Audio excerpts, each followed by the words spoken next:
What up?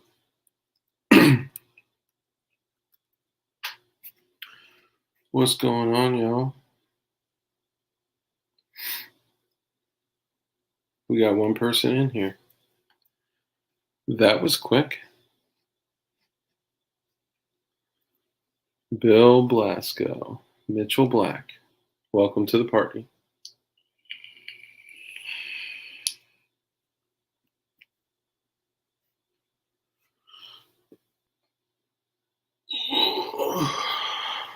What's up, Hayden? I feel like I haven't seen you in a minute, player.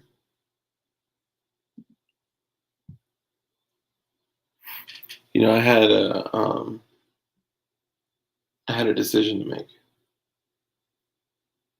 What's up, nobody? You will always be a nobody. Just kidding. Nice. Franklin, I think Franklin, isn't that where what's his name? Cam Edwards is out of? It's not a tumor. That's crazy that you say that though, because I literally had to go to the. Well, it's a long story. I'll figure out if I'm good soon or not. If I just disappear, I will leave the password to our YouTube channel etched into one of Matthew Telhart's knives, and you just have to find them.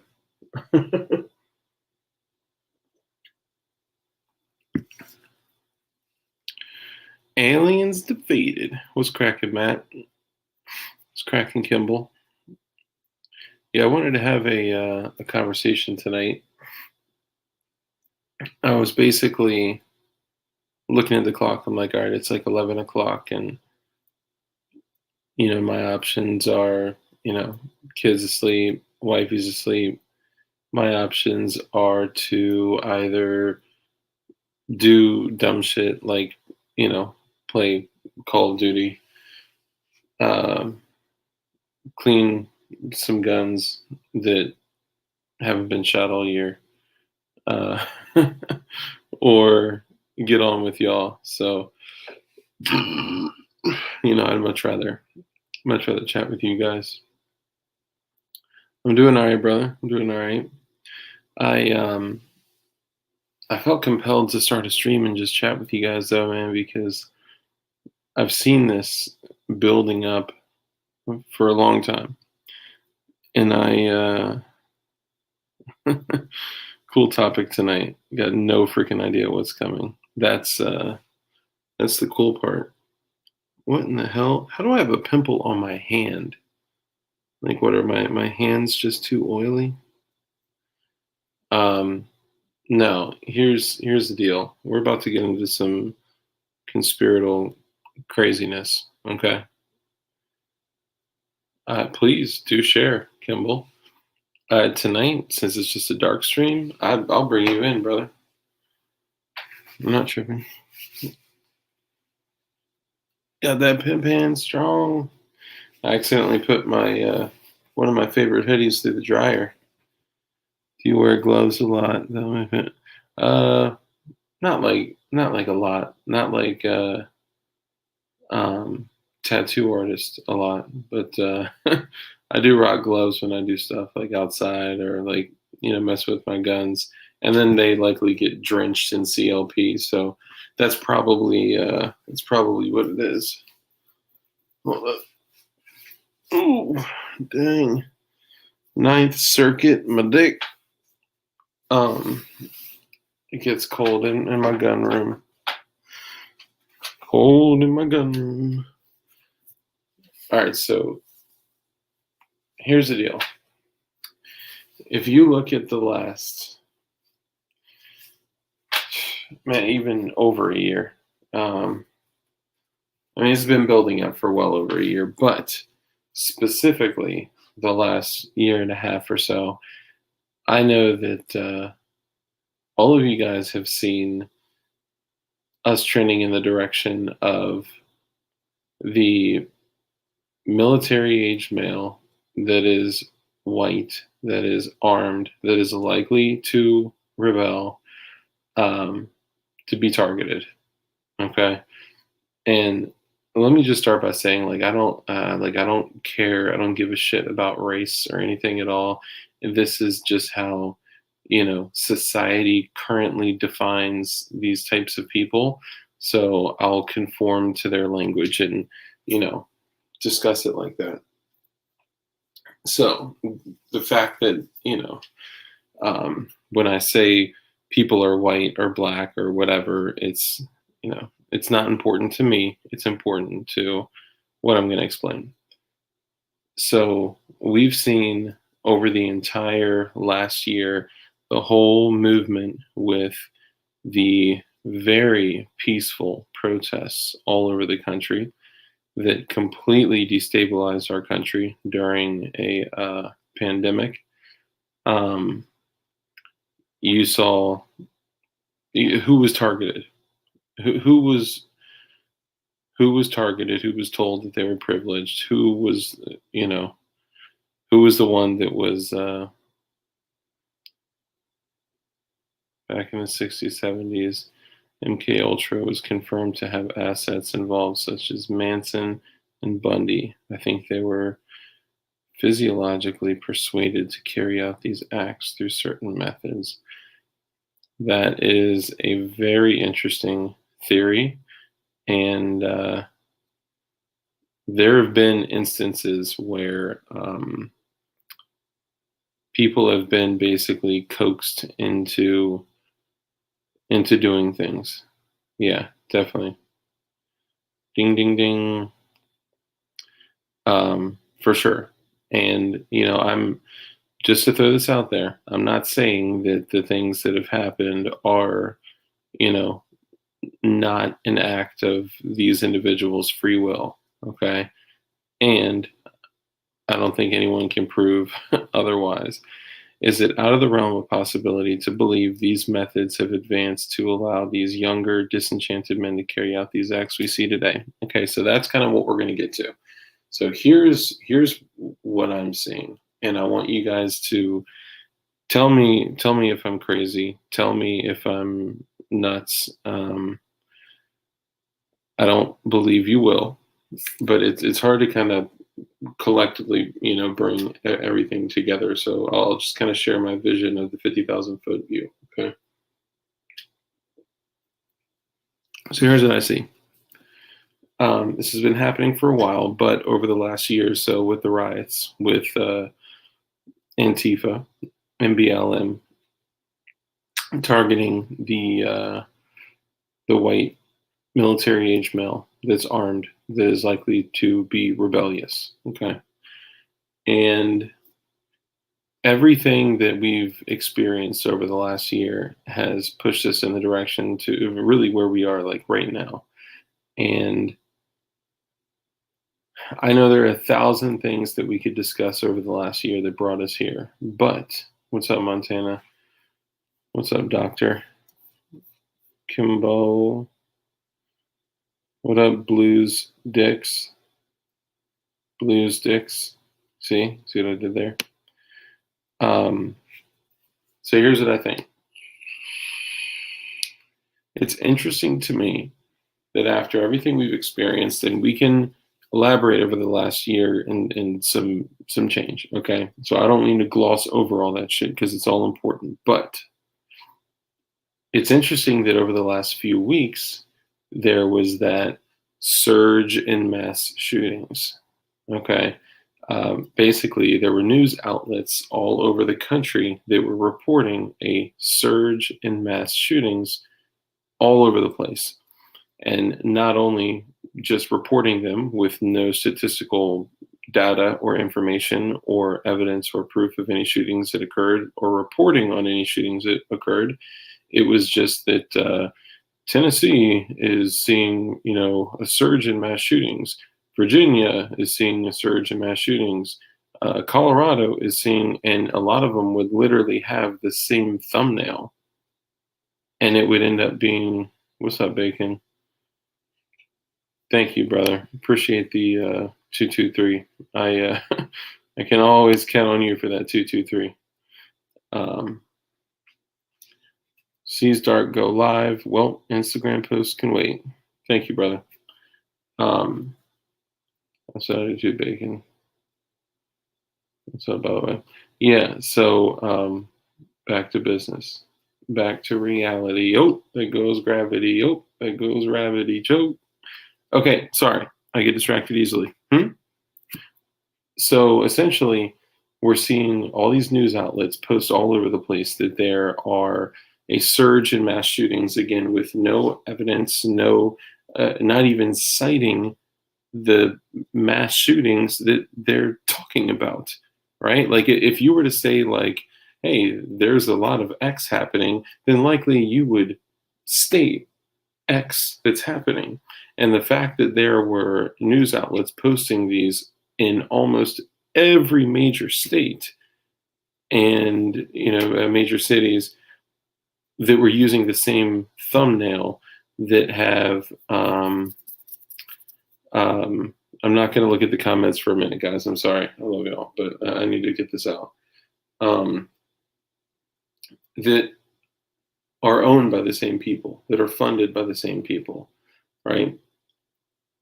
And then all of a sudden, a few weeks later, we start seeing it in action. And then you see them, the news, the media, the MSM, saying white men, white men, white men. And it just appears to me that they are targeting military-age males that are white, calling them extremists because there are now. First of all, I want to say I condemn any act of violence like that 100%. It's wrong. They are literal pieces of human filth and just should be shot in the head. Okay, if someone by their own free will commits an atrocity like that, they should eat the muzzle of an 870 on scene. No question. Okay, now that we got that disclaimer out of the way. And forgive my graphic description. But why now do we see, it's almost like it was they wanted to plant the seed. So your reticular activator in your brain said, oh my goodness, there are surges in mass shootings. And then on the MSM, everyone's saying there are surges in mass shootings. Greetings, there are surges in mass shootings all over the place. Well, where are they? On to the next topic. So Trump is eating McDonald's. It doesn't make sense. And then shootings actually start occurring. And they're even calling this what I would call an extremist, Islamic extremist, a white male. And it appears to me that they are gearing up to target us. And then when I say us, I mean not just white men, but there's a reason for this. Okay, this is the new, we've talked about this before, this is the new domestic terrorist, the middle-aged, military-aged white male that's armed, that's likely to rebel. So what do? They go straight for the legislation. And, Biden says it's not necessary to wait another hour. It's not necessary to wait. Well, he probably said this way slower, and I don't know why I'm using an Obama voice, so forgive me. We can't wait another day. We can't wait another week. We can't wait another hour. Come on, man. Corn pop. We have to go do this right now. And now we're actually looking, down the barrel of potential legislation. And I was talking to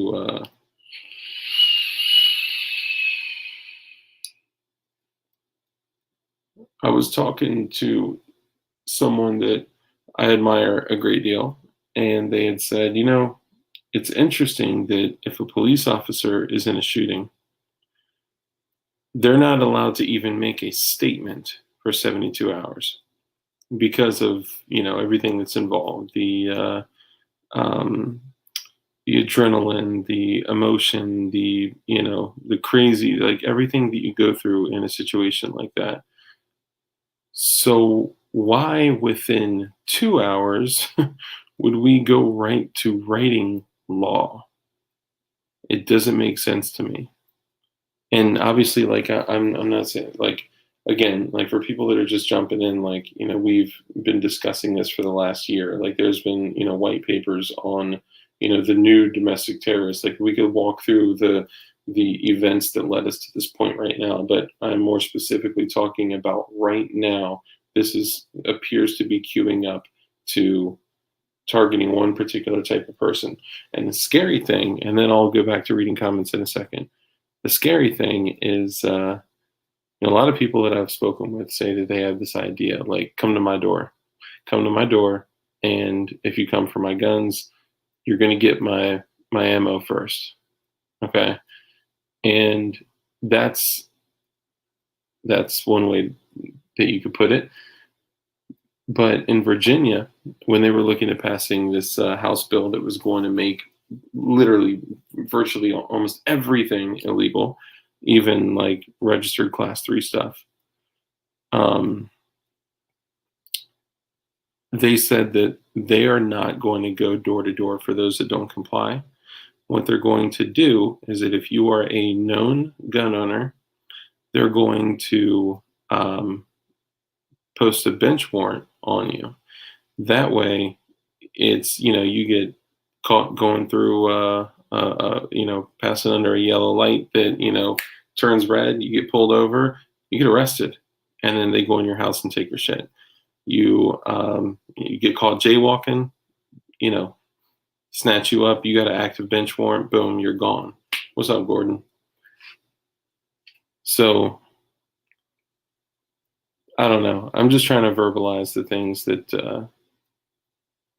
I've been seeing. And I know obviously the last year has intensified this, and then the last 4 weeks specifically have brought me to this point of concern. All right, let me go back here. All right.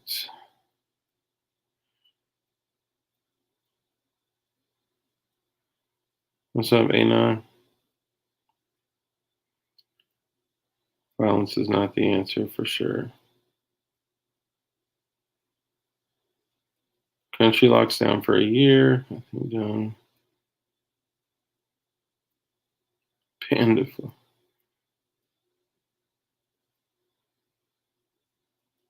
Corn pop. Yeah, old corn pop.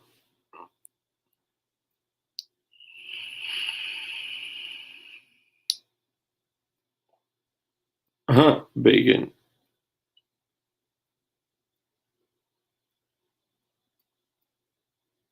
Yeah, for sure. Everything is recorded. And it's not, everything is recorded not only by the United States government, but there are other governments right now. So, Ryan, what do you mean that's feeding their ideology? Help me understand what you mean. Operation Mockingbird was a confirmed CIA project. They influenced the people through media to sway opinion. Like I said before, operations grow and develop over time. It's not out of the realm of possibilities.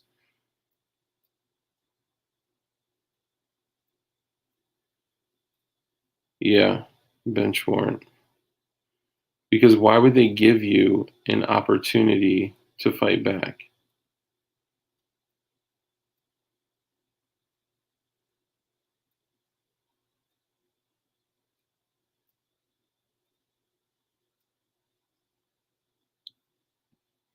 Yeah, I agree with you. It's hard to summarize what's happening because it's so slow and subversive, and it's being executed by some really smart people. Yeah, a lot of people reference like, man, like, what about George Soros? What about, Bill Gates? What about, the Clintons and all that? Like, what people aren't remembering is like who's pulling their strings? Who's Have you guys noticed that? And I've completely stayed away from the MSM, which partially is healthy and partially is extremely dangerous. Have you guys noticed that they all use the same exact languaging, the same exact languaging patterns, the same exact, like, even if you pay attention to the inflection in their voices, they use things like NLP, which is neurolinguistic programming, which tells people what to do subconsciously. It is extremely dangerous. And if you think I'm playing around, look that shit up. NLP is neuro-linguistic programming, and it is a speech pattern that speaks to your subconscious mind. And it goes back to like when you're a kid and your parents say things like, take out the garbage, right, with a downswing.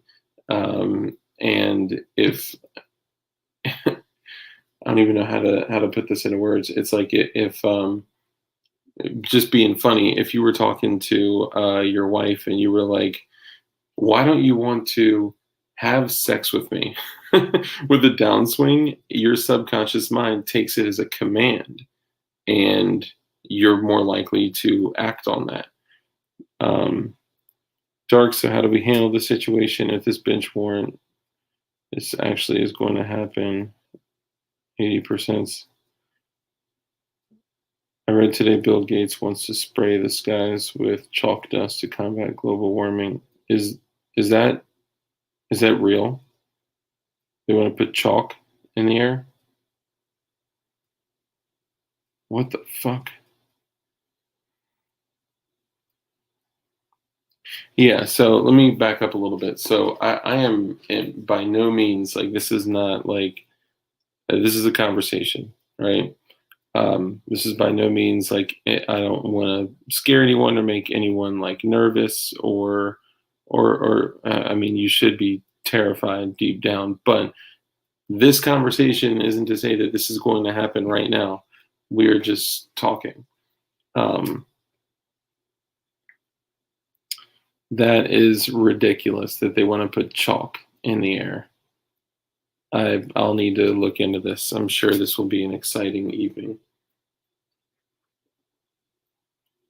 But if the MSM is talking to you and telling your subconscious mind what to do, and it's the same thing as splicing, you know, in the old school film days when they would splice in a shot of like popcorn and a fresh cold Coca-Cola, and everyone gets up and walks to the snack bar. Like, it's, you can't control what your subconscious mind absorbs, sees, and does and takes action on.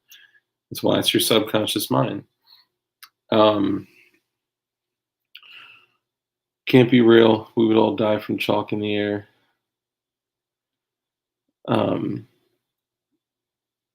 I guess what I'm saying is, oh, so I'm sorry. Let me go back to this. So I'm not saying that anyone that owns a gun is going to, you know, a bench warrant will be placed on you and you'll be like arrested tomorrow.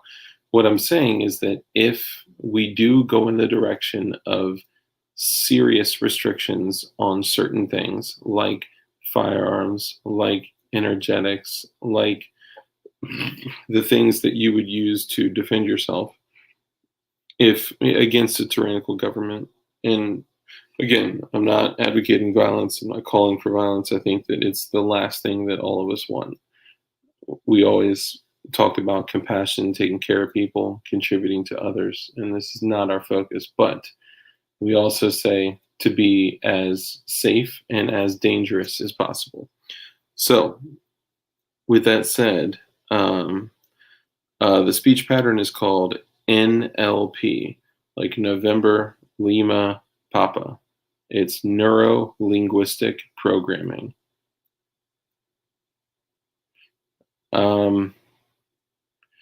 So I used to be with a company that taught it. It was sales. But if you do some deeper digging on it, then you'll learn that it's not just used for sales. So, and I use it. What's up, Gertrude? I mean, I use it in my everyday life. I use it when I'm with a client. And it's something as simple as like, you know, When do you plan to make a decision? It's something so subtle that you won't even notice it. Something as subtle as a very brief pause, a make a decision with a downswing, another pause, and then pick it up. And the reason that happens is because when you're speaking to someone, what's up, Gertrude? When you're speaking to someone, your mind goes on autopilot. Okay. Your mind, your conscious mind says, been there, done that, got the t shirt. You're just, absorbing keywords. Okay. So then you inject something that's called a pattern interrupter, and then you're carrying on the sentence, and then you have a small break, a command, another small break, and then you pick up the pattern. And what happens is that command gets embedded within the other person or people's subconscious mind. And it's something that, people don't typically talk about. Yeah, it's manipulative speaking. Like I use it in sales and business, and it absolutely is a real thing that works. I've seen it in action. I've done 9 7-week seminars on stuff that includes that. I'm not an NLP practitioner. I'm just saying, I have been given the book Mind Manipulation, but I have not read it. You talking about that old one? It's like an old ass book. They redid it, but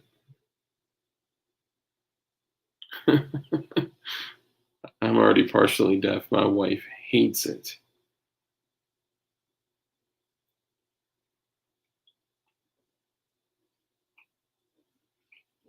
All day, she's talking to me. I'm like, huh? What? Say it again. I couldn't hear you. The water was running. Like I can only hear certain frequencies. What?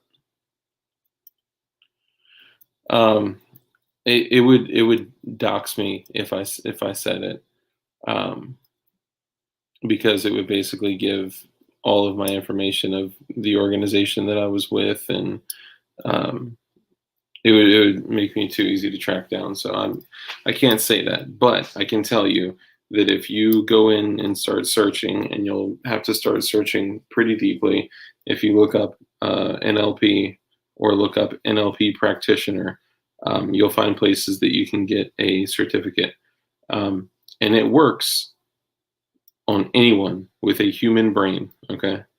And I see like 10 people talking about aliens. So I don't know what your ideas are. But, and guys, it's also not like the magic pill. Okay. All it does is increase the odds of someone. So, okay. So think of it like this. With what I do professionally, you can implant false memories in people. Yeah. I mean, and that's similar too. Yeah, don't worry about aliens. Yeah, man, for sure. I honestly, dude, I would totally cocaine is greater than NLP. Um, I have no problem giving the information out. It's just the fact that, like, people are batshit crazy, and that's why, you know I don't want to have to, like, bust out like some stuff like that on a mofo. I don't want to bust out the UGG boot on them. I mean, it's not technically an UGG boot, but I think you guys can get the drift. Don't mind the sticker. Mind the brand. Little 10-inch SBI. Little 10-inch SBI.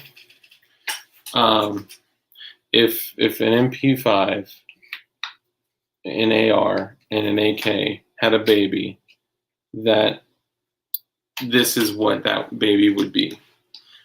And then if that baby, I'm just kidding, Pineapple Express reference.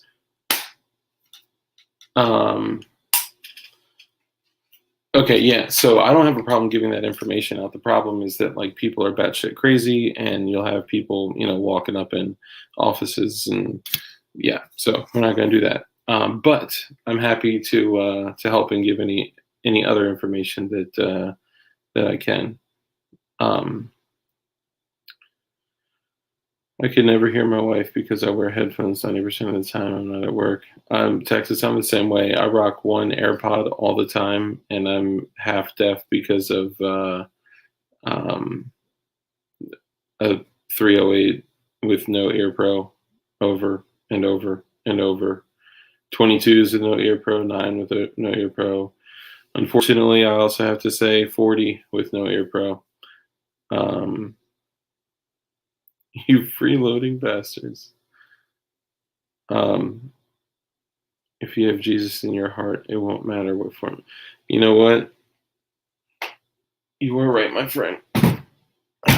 Put you right there, baby. You stay right there. It's okay. I'm just gonna talk to them for a little bit. It's okay. It's okay. Love you too. Okay.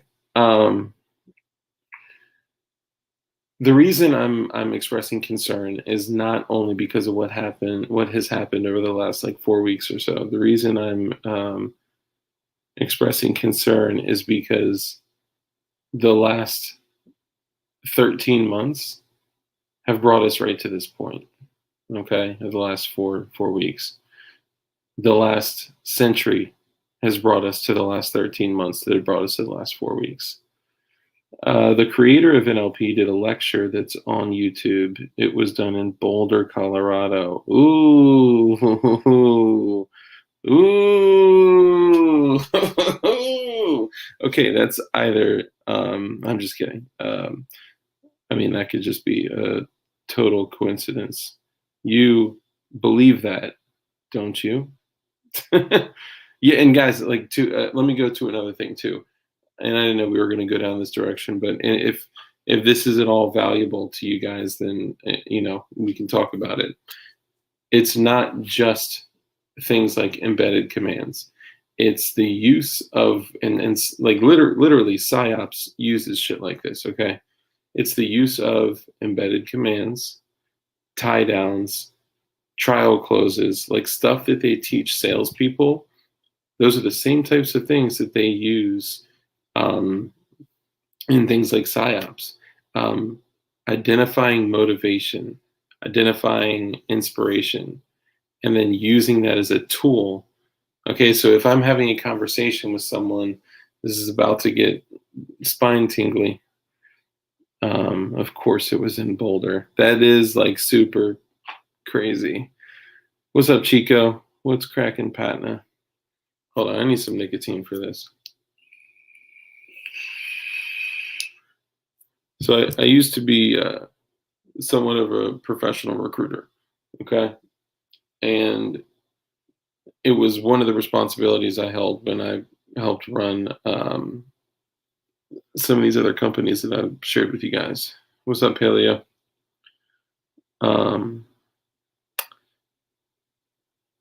One of the things they taught us to do is to identify motivation, okay? And then once you identify motivation, you ask questions about that motivation. And when they say, like, they say it's their daughter. Okay, well, what specifically is it about your daughter, family, whatever that piece of motivation is? And you develop it through questions. Okay, so you're talking this much, they're talking this much. And it'll be the best conversation of their life because they're talking. And you ask them a question. It's called going 3 deep. And you say, your daughter or whatever, well, I'd really like to send her to private school. Okay, well, what about that is important to you? Well, when I was growing up, I was in public school in a really bad area, dropped out, didn't get the whatever, blah, blah, blah. Okay, well, and basically you go 3 questions deep to identify, the raw emotion inside that motivation. And then once you have that, that is a tool. Okay, then you use that tool. Then you walk them through the whole process. And then when you get them to the process using trial closes the whole time while you're having a conversation, you can bring it back and say, well, if you want to achieve X, Y, and Z, if your daughter's still important to you and you don't want to be a piece of shit father, then these are the things that you should do. And blah, blah, blah. I know it's sounding odd, but if you identify their motivation That's just the surface. You go deeper beyond that, and then you pull out that raw emotion that they don't even know about. They don't even understand that shit. They don't understand themselves. Everyone in this world is superficial. Guessing, but you are a headhunter to find the right talent for specific companies. Am I getting close? Not specifically. So I ran 3 different companies over the course of 5 years, and in running the company, I reported directly to the owner, and my responsibility was to run the company and recruit, because recruiting happened to be one of the biggest ways to increase the revenue and the profitability. So, worked with Tony Robbins. I mean, there are some similarities between the types of things that he did and the types of seminars that I learned NLP through. This is totally taking another turn that I didn't anticipate it taking. No, not a pyramid scheme. I mean, it's a Truthstream Media did the best documentary on MK Ultra that I've ever seen. They dug up freedom of information reports that you would not believe. We have all been brainwashed by government and media. Yeah, that's what we're talking about. Look at the sex cult in XIVM documentary. Is that Roman numerals or Amway? Yeah. No, dude, I literally got to the point where I was so good at this shit that like I would be like at a store like shopping for like suit, because I was so focused on consumerism, and like I wore a suit every day, so I had to have these fucking $1,000 Peter Millar jackets, and was so focused on like what I look like, right? Like everyone has that little bit of ego in them, but it wasn't until I got out that I understood that EGO was an acronym, and it stands for Eliminating Growth Opportunities. Cutco.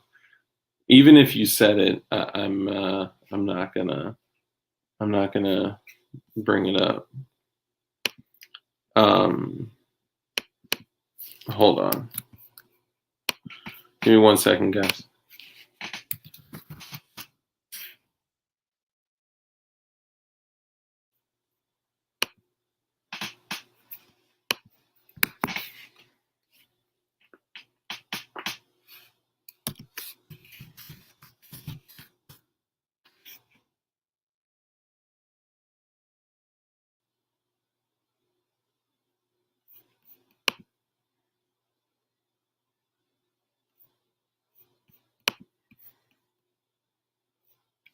Aliens defeated.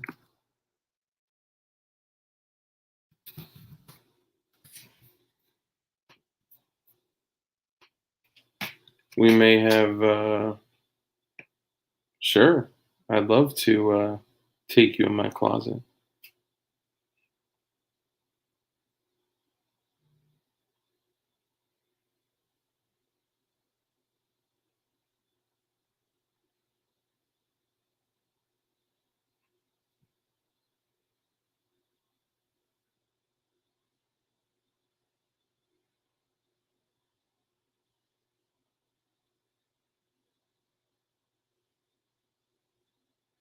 Yeah, even if you guys guessed what the fuck I did, I wouldn't say anything. Did Will Smith do it again? Yeah, I mean, I still wear like suit jackets from time to time, but I don't do it for me. I do it because of people's judgment and perspective. Whoa! What's up, Claire?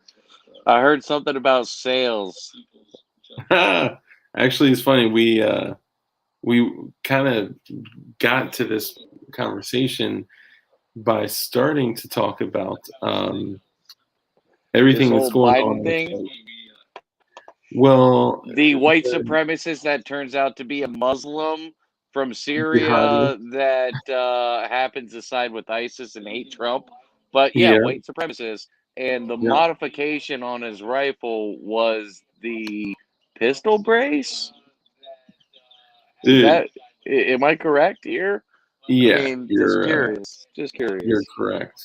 And we kind of started talking about that going into like not even detail over like the last year, but basically like we said like this is what I was like this is what the last 4 weeks looked like. This is what the last 13 months looked like. Did you bring up the thing that I sent you? I think it was might have been before Johnny B spoke about it, or right around the same time of him basically saying, "Hey, just Google mass shootings That's and exactly what just we were start talking looking." about. The Yeah, surge in mass shootings it's all kind of over. yeah, it's kind of weird how every state in the United States had a A surge in mass shootings. exactly, and they And were then these news talking about outlets it. were posting them even with the same thumbnail picture Hmm. of different states, citing no shootings. Like they weren't Yeah, like, here are the shootings below. And now we're looking at every single news outlet, all the MSM saying the same thing 7 mass shootings in 7 days. There's been like 86 mass shootings, or not 86. There's been a lot more than 7, but they're focusing on 7 because yeah. it's part of their, you know, I agenda. found it funny that the gentleman was under FBI review and surveillance, and they still allowed him to buy an AR-15 from Hmm. a gun store And with a handgun. the yeah, and a handgun. I didn't know about the handgun part, but allowed him to be able to buy all these things, and plus he has multiple um, assault and battery charges. And I don't know if any of y'all have ever dealt with a, let's just say, domestic dispute or assault and battery charge. It's really, really hard to get your freaking background check passed. Yeah. It's not an easy thing if you have anything violence in your background. Um, but it was just very interesting how all these things are coming together. And time, history has proven for the past 10 years that the FBI has watched a lot of these people who have blown up stuff, who shot people up under surveillance, and we're also giving them weapons and munitions and explosives to be able to do these things so they can quote unquote trap them. But you don't give somebody live explosives. You don't give somebody a free reign on their background check after all this other crap and they're already Oh, under investigation.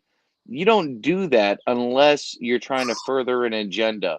At one point in time, the FBI used to be the most powerful three-letter entity in the government, and they ended up getting smacked in the freaking face because they were recording Hollywood stars, uh, presidents, politicians, you name it, they were doing that. And Congress ended up saying, hey, they're too big for their britches. Well, guess who fell into the place right behind them? And they have no oversight. The CIA. This is why you hear about the Contras, the drug Contras, where the CIA hires out private planes to be able to fly drugs from Mexico to the U.S. to be able to fund their operations or pay themselves off or pay other people off. There's a whole bunch of effed up shit that is involved with all of this. And I'm not a conspiracy theorist. I do my research before I truly will want to talk about something that would be controversial or conspiratorial. But just giving you a heads up, there's a lot of child frickin' touching pedophilia BS going on that the FBI is not investigating. yeah. All the people that Epstein gave up or his madam gave up, nobody's investigating. And it's weird because I've mentioned this on the podcast and on the stream before. The the RNC and the DNC, Republican National Committee and or whatever, when they go around throughout all the 50 states to try to up their count on Democrats or Republicans, it's really weird how these sex trafficking rings, and when I say sex trafficking ring, I mean child sex trafficking rings, happen to just be following everywhere they're going, but nobody's putting two Yeah. and two together, and it's very odd. I was watching a video earlier talking somebody that is an open child molester that got on with a news forum, and Twitter was basically setting up their bots to be able to ban anybody who spoke out about this person until he finally got canned. Canned. Yeah. So please pay attention to what's going on. I'm not saying somebody's going to snatch up your child, but at the end of the day, there's a good chance that if your child does get snatched up, it's going to go into one of these rings. And Well, whether they're foreign entities that are providing bodies for these horrible human beings that are in our government, that are in positions of power, CEOs of companies, hedge funds, you name it, they happen to, oddly enough, have this big giant stigma around them that they decided, one of the things that would be best for them is pit black versus white. Tell every white male that they're a fucking racist. They inherently have white supremacy behind them. Everything under the sun. There's a lot of bad juju out there, and there's a lot of knuckleheads out there that just read the first pop up on their feed, yeah. whatever it is, and they don't do any research. If you don't do research, you don't deserve to vote. That's my personal opinion. It is what it is. I don't think you're a good human being, and I don't think you're a good American. I will still support your right to bitch and try to take away my freedoms and everybody else's freedoms. But at the end of the day, I think more people need to open their damn eyes. And I don't advocate slapping, punching, shooting, hurting, harming, killing, or anything like that.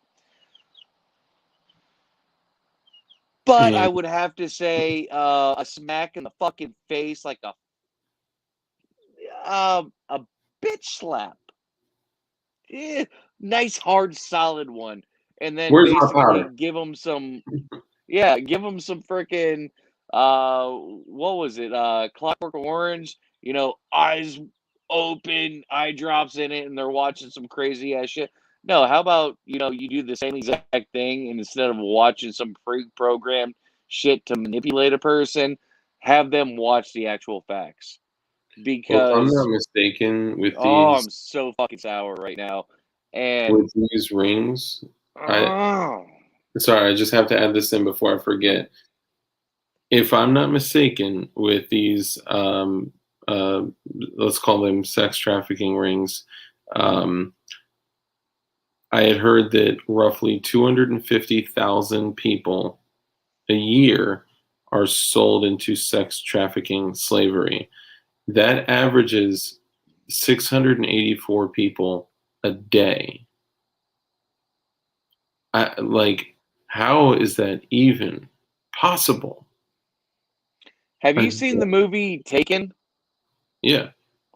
Yeah, that was to make it look like going overseas as an American is going to possibly put you in a effed up situation and you get put into a sex child trafficking ring. That can happen here in the stateside, and it does. Uh, Girls and boys get caught up in this same exact shit. It is what it is. That's my favorite saying. That's going to be my saying for 2021. It is what it is. So yours is I'm going for 2020 as well. Yeah. It was my outro for 2020. I was feeling it out, and then in 2021, I'm like, yeah, this is my shit right now. Like, gotcha, gotcha used to be my saying, like 4 years ago. People hated it, and you know what? I have to find another idiosyncrasy to fill in a blank spot in my vocabulary. Well, So, so really quickly, um, sex trafficking has really picked up in my area. 2 in 10 people in America have been sexually abused, and that's just what's reported, right? So yep, imagine what's not reported. But I find it really interesting that the Georgia incident happened to be massage parlors that were like rub and tugs, yep. and all of them, every single every single one of them, are either parallel or absolutely involved with the trafficking of human bodies for sex. And there's no way that, if you back out and look at this from the bird's eye view, I guess now the bird's eye view that we would be dispersing chalk in the atmosphere with. Um, I'm turning off my cam for a minute. you're good. And I want Um, to say something after this because just giving you heads up, I'm gonna kind of fill you in, Dark, because you're not aware of what happened today, and I kind of want to let everyone know because end of the day, I have to take responsibility for what happened today. I'm not going to give details on why, who, what, where, when, this or that, but I'm just going to let everybody know that that there's something toxic in your house and you can't get it remedied, you might have to tell it to fucking kick rocks. really. Yeah, so finish what you're saying, and I'm just going to give a light overview because no matter what, I'm responsible and I take full responsibility, and it is what it is. So I'm not going to go in deep with everybody, but I sure as hell am going to give people a little bit of understanding on this manipulation, and kind of bounce off of what Dugan has said multiple times, and also give a little caveat on why Fortune 500 CEOs like Bill Gates, um, I don't think Zuckerberg has kids, but all the people who are in power in tech, they don't allow their kids to have cell phones and stuff of that nature. I'm gonna Hmm. fill you guys in on a little thing without Well, adding too much private detail, it and maybe is help somebody out. it is programming our youth, and it is neutering our youth. And I know it's not to say anything specific about your situation. And I love you, brother, and um, I think every single person in this chat would sit here and listen to as much or as little information as you want to give. But I think what I want to do is I want to make sure that the reason that I brought this up, actually,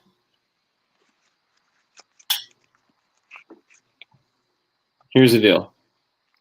The reason I brought this up is because I got incredibly concerned.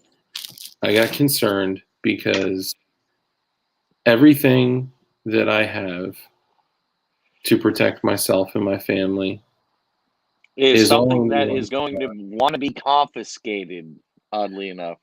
Well, that, and I've already had the conversation with myself, my family, and others that I will not allow that to happen, and that I'll Dude, sacrifice myself and everything that I love to and defend them. thank goodness, Dark. All those things that you've shown before, those are all airsoft, and the things that you've posted are of other people's things. But I know for a fact because I've hung out with you in person, right? You only Yeah, have a we're bolt neighbors. action 22 single shot, Yeah, and you know. unfortunately, with the NFA registry, I can't get away with that. Yeah, But you're a stamp owner. Fuck, I'm yeah, sorry. I got a nice little stamp collection, and I'm okay with that. So when I'm thinking about the things, and not just those things, anything, um, the things that you would need to protect yourself against tyranny, against severe governmental encroachment, against everything that we've seen coming, that we've discussed on this channel. And I know we've gone, lighthearted because we don't want to eat the black pill. Like we talked about, you can carry it with you, but don't eat it, because that is a deep, dark place you can go down that it's almost like it's so like against your nature when you spend your whole life trying to survive, to eat a black pill to feel like what's the point in living, right? Like that is they're two polar opposites. How can they exist in the same place? And it's the same reason that, like, we talk about, like, special operations guys and team guys get back from tours, and they, GWAT guys come back and they spent their, like, all of their time over there and all of their energy doing everything they can to survive, to come back home and want to eat a bullet. And Yep. it is this polarizing feeling. And so don't eat the black pill. You can carry it with you. You can, But eating the bullet is not like Vietnam era where they came back and they were already disheartened and the American populace freaking shat on them. Eating the bullet is literally at this point the fact that they know they were not out there for defending freedoms and rights and doing everything that they swore an oath to, and yeah. coming back here and they are in war mode still. There's no deprogramming, there's no helping, there's no this, there's no that. And then Mm, when they get out of the military, there's no more camaraderie. And then the military personnel that you run into, they're a fucking civilian basically. It's fucking be eaten, or eat or be eaten. You're gonna get fucked over by somebody who was also in Iraq for that job position, and they will make a fucking slander towards you, this and that. There's not a lot of military members that truly support each other the way that they should. And I will talk shit about every branch. I was in the Navy. I get a lot of shit talked to me. Yes. Broken just Wrist to add Club, this in, baby. just All to add that this stupid in, shit. sorry, But just to add this in, when yeah, I was saying what I was saying, I wasn't saying it about me or an individual. I was saying it, as an example for anybody that may be going through that. Like, no, I was not just adding on to me. what you were saying. I apologize. Oh, no, no, you're good. Someone had mentioned, to say and repeat, not in a suicidal way. Like I would never do that. And, like I'm safe with myself. I know you're safe with yourself. Like we're not talking about us personally. We're talking about in general people that spend their life doing whatever they can to prep and survive, Yep. all in the end to eat a black pill and want to take their life. So that is why it is so important. It is paramount to find the balance of eating the black pill, not eating the black pill, eating the information and understanding where you are without going too far down that hole to If you wonder if have to take a it's, pill, you're already in a fucked up position, even if it's a metaphor. So the one thing I will say, straight up, no ifs, ands, or buts. I've had a roughed up, upbringing in my life. I don't condone people doing effed up shit. I like people helping out each other, and it's about finding the knowledge. If you're not willing to find the knowledge and you just want to dig yourself a little foxhole of pity party bullshit, that's on you, dude.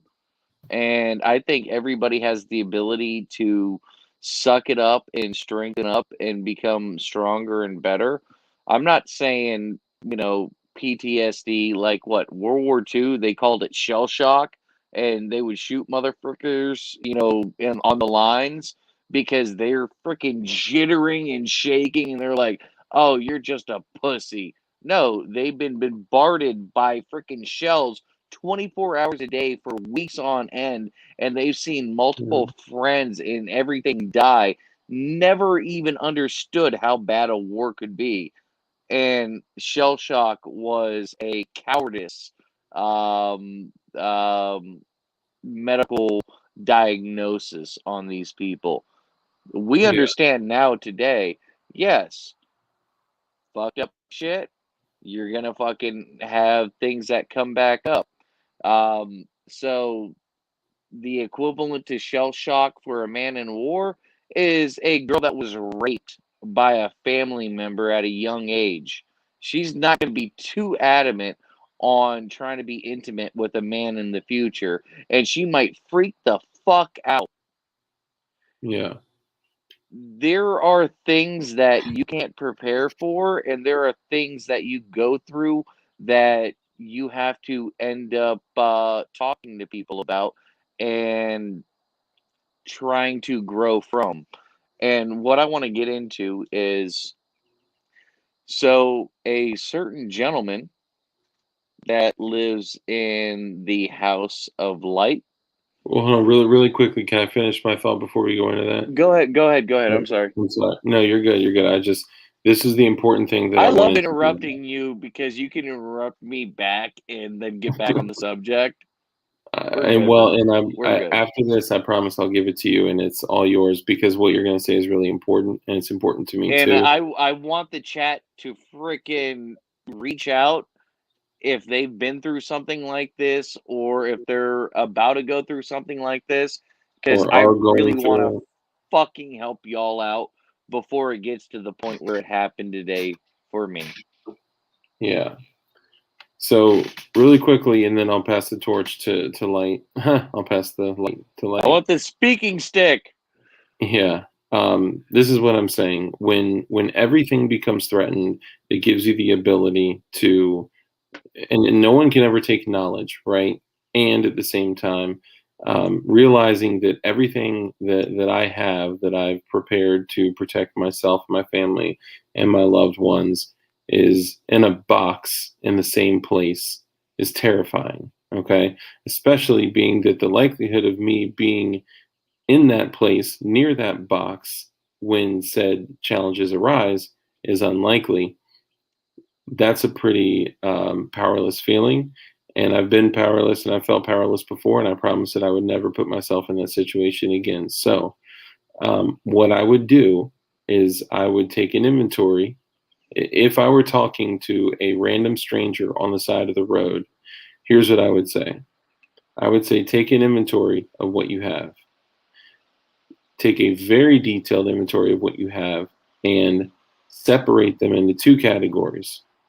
One that belong to you, and another category that doesn't belong to you.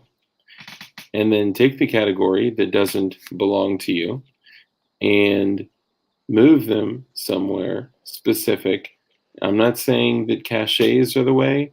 I'm not saying that, small non franchise storage units that let you pay in cash for a year is the way, where you can set up a gun table, a gun safe, a spare kit, full battle rattle, and all that. Okay. I'm just saying that something has to be the way. Something that you can fall back on, a contingency plan. It is insurance. Okay. Cut what you have in half, separate them. That way you can feign compliance and still have a fighting chance. So you're Literally. saying I don't need 5 Glock 19s in my possession? I just need one? Maybe. Is that what you're saying? There Oh could be my someone God. that has That's crazy. I'm an nine American. Glocks. Dark, I I'm an mean, American. What are you talking about? I I know, don't I know. understand this shit. So wait, I, do I have to lock up my slingshot? yes, My you blowgun? do. Oh, Yeah. oh my God. Yep. I have a band that goes around my arm, and I got easily at least 20 to 30 broadheads for my blowgun.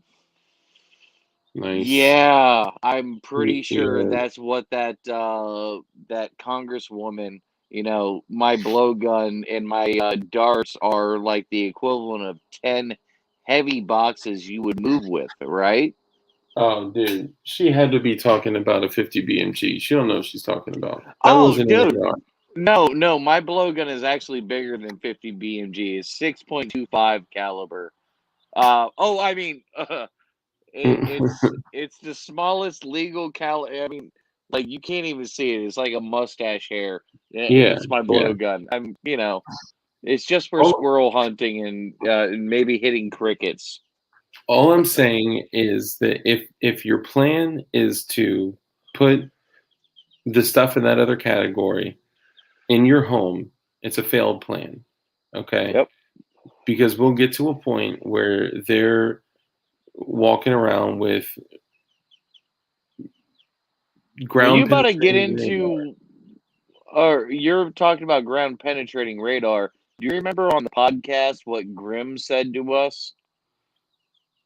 Do you know why Um, lead paint was banned? oh It yeah, yeah. wasn't about Yep. eating lead chips.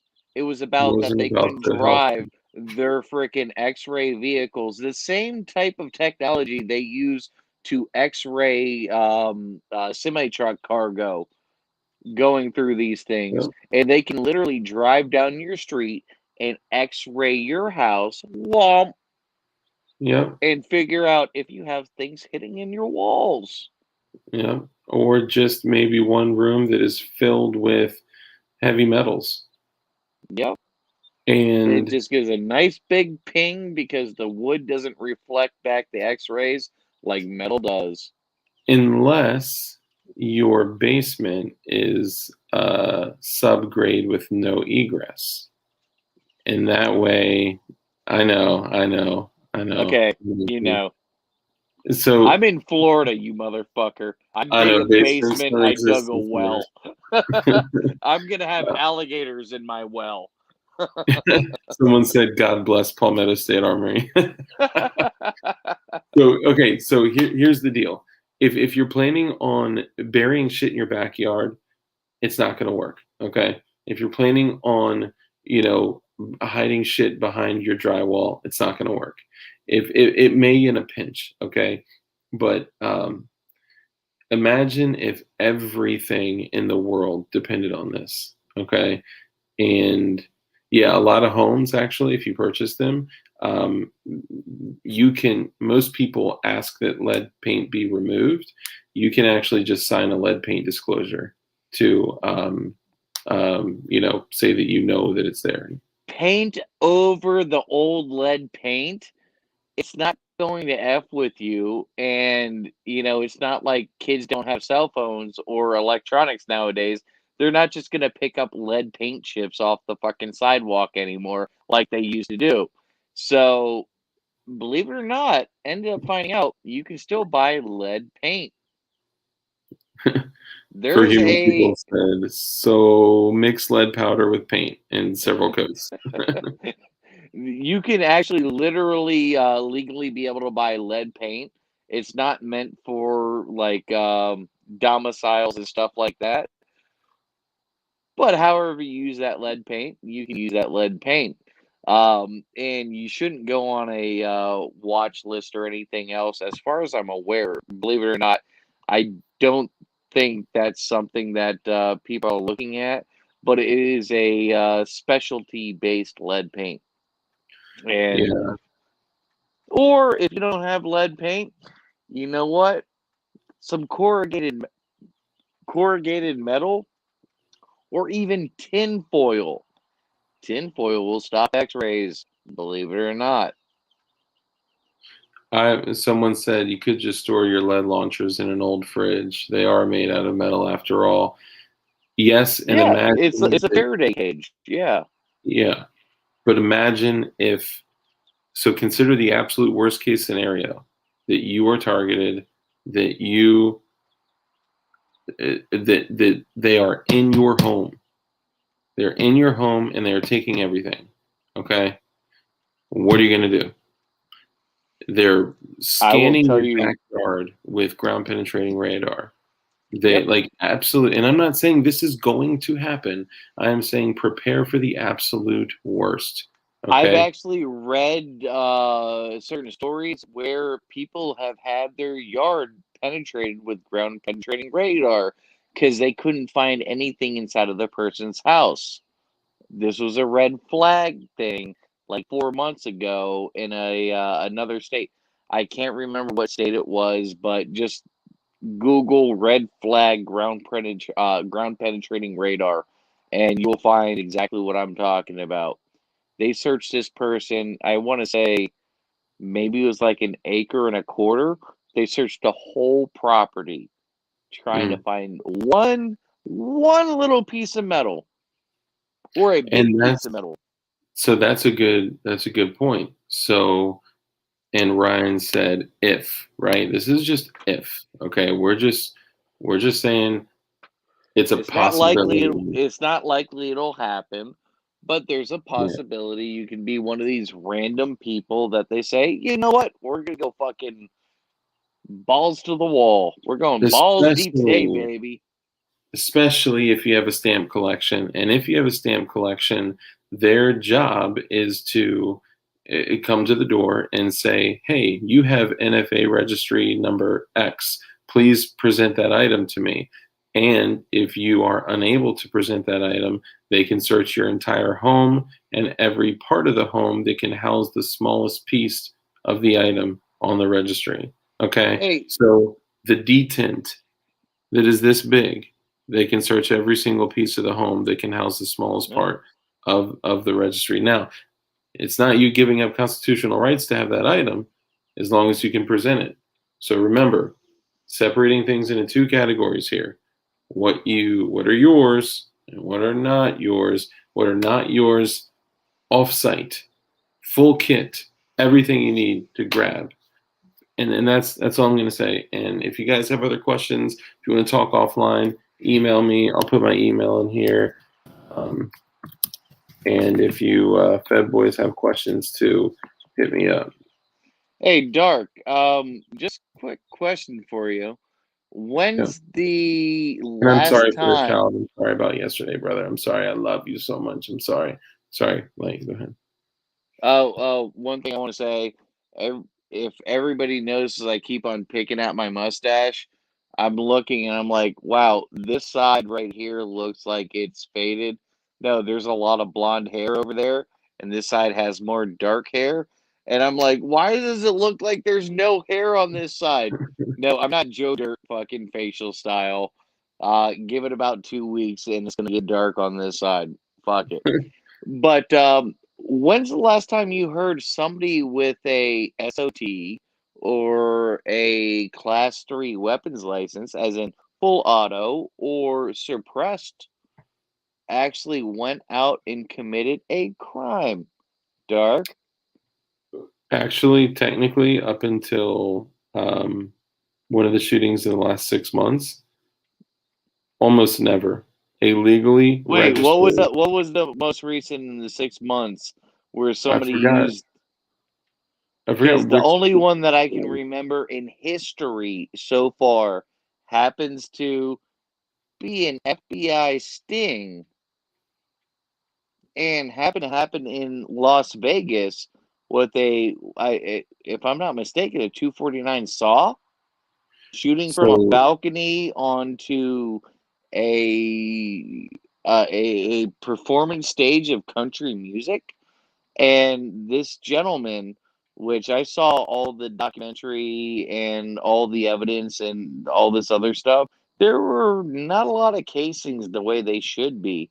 They were dropped directly underneath the window and ended up coming out to find out through a whistleblower or third party, which got proven as true evidence that he was working with the FBI and trying to set up a deal with Islamic terrorists I can't say if it's ISIS or freaking Al Qaeda. I don't know who the Islamic terrorist is. Whoever you want to fucking put in the limelight to be able to further the conquest over in the Middle East, that's whoever it was at that time. But Yeah, I don't know about that. And then at that point, he so I was a wasn't aware legal that there full was. auto machine gun pre 1986 owner. So I was not aware that there was a transferable registered machine gun that was used in that situation. Yes, it was. I And was this only is when they aware were of trying to the. bring up gun control, and a whole bunch of things kept on getting brought up, and then the FBI kept on getting brought up on all these different things. And the FBI, because FOIA and a couple other things, there's a lot of good information out there. And guess what happened? Do we remember the Las Vegas shooting? Do we remember the weapons used or any of the investigations about it? We only remember one thing, and I'll put it in chat.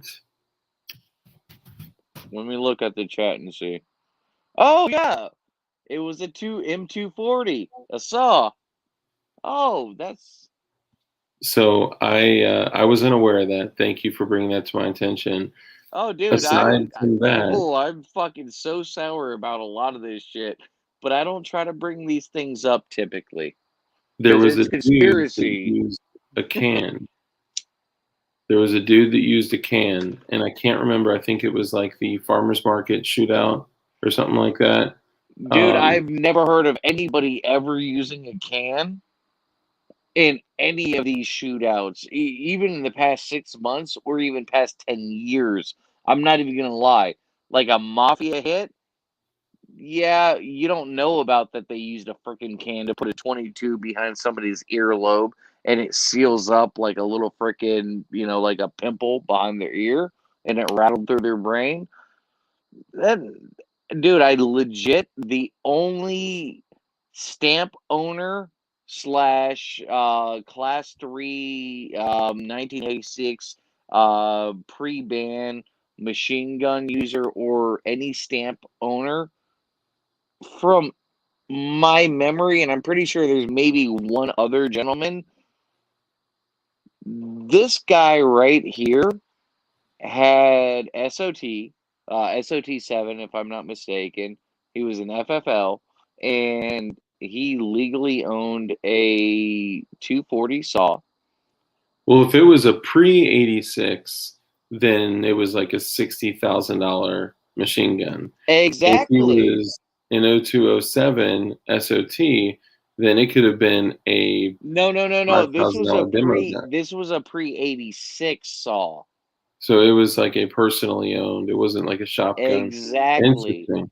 I was not And aware of that. on top of it, there was with the FOIA Act, Freedom of Information Act request that was put into it. It literally came out to light that the FBI was working with him, and he was an informant and a basically like a narc for them. So you know how you have drug narcs where you go up and you give them money and you buy fucking meth, crack, weed, whatever it may be, and you're the informant and your testimony is used as evidence in court. Well, Mm. his testimony was being used as evidence. But meanwhile, this is right after Fast and the Furious, where Hillary Clinton signed off on sending all these assault weapons and money to the cartel. And then all of a sudden, we lost all track of all these weapons. And then Whoopsies. some of these weapons started being used against border agents and here in the States. And they were trying to pass more gun control.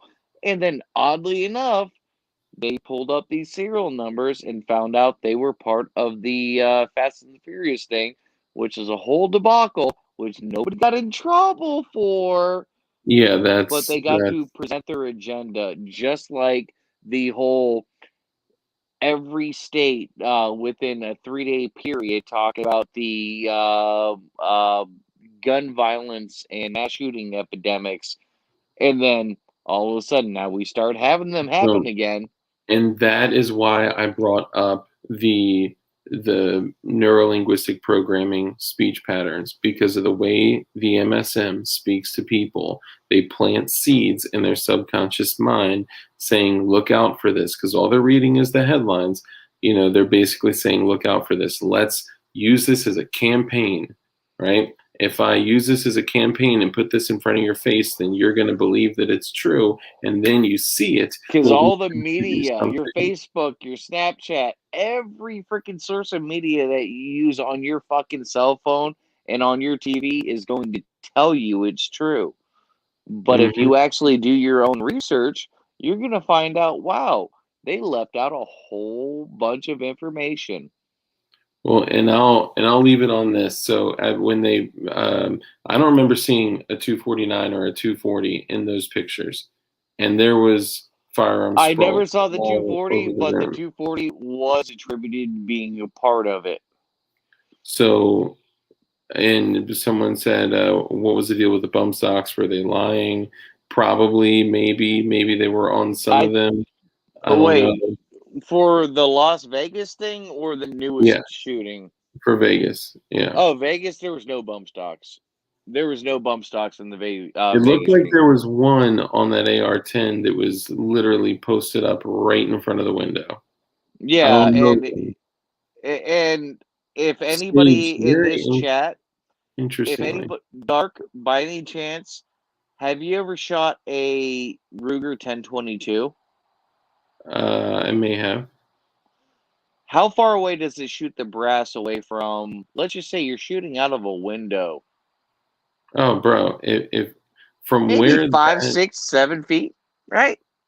I mean, easy. Yeah, it depends, but it scatters. And especially if you're rocking a 308 that's, like gas that heavy, like it could kick it across the room. Like nothing's And gonna be. bounce off the wall and go to another corner of the room.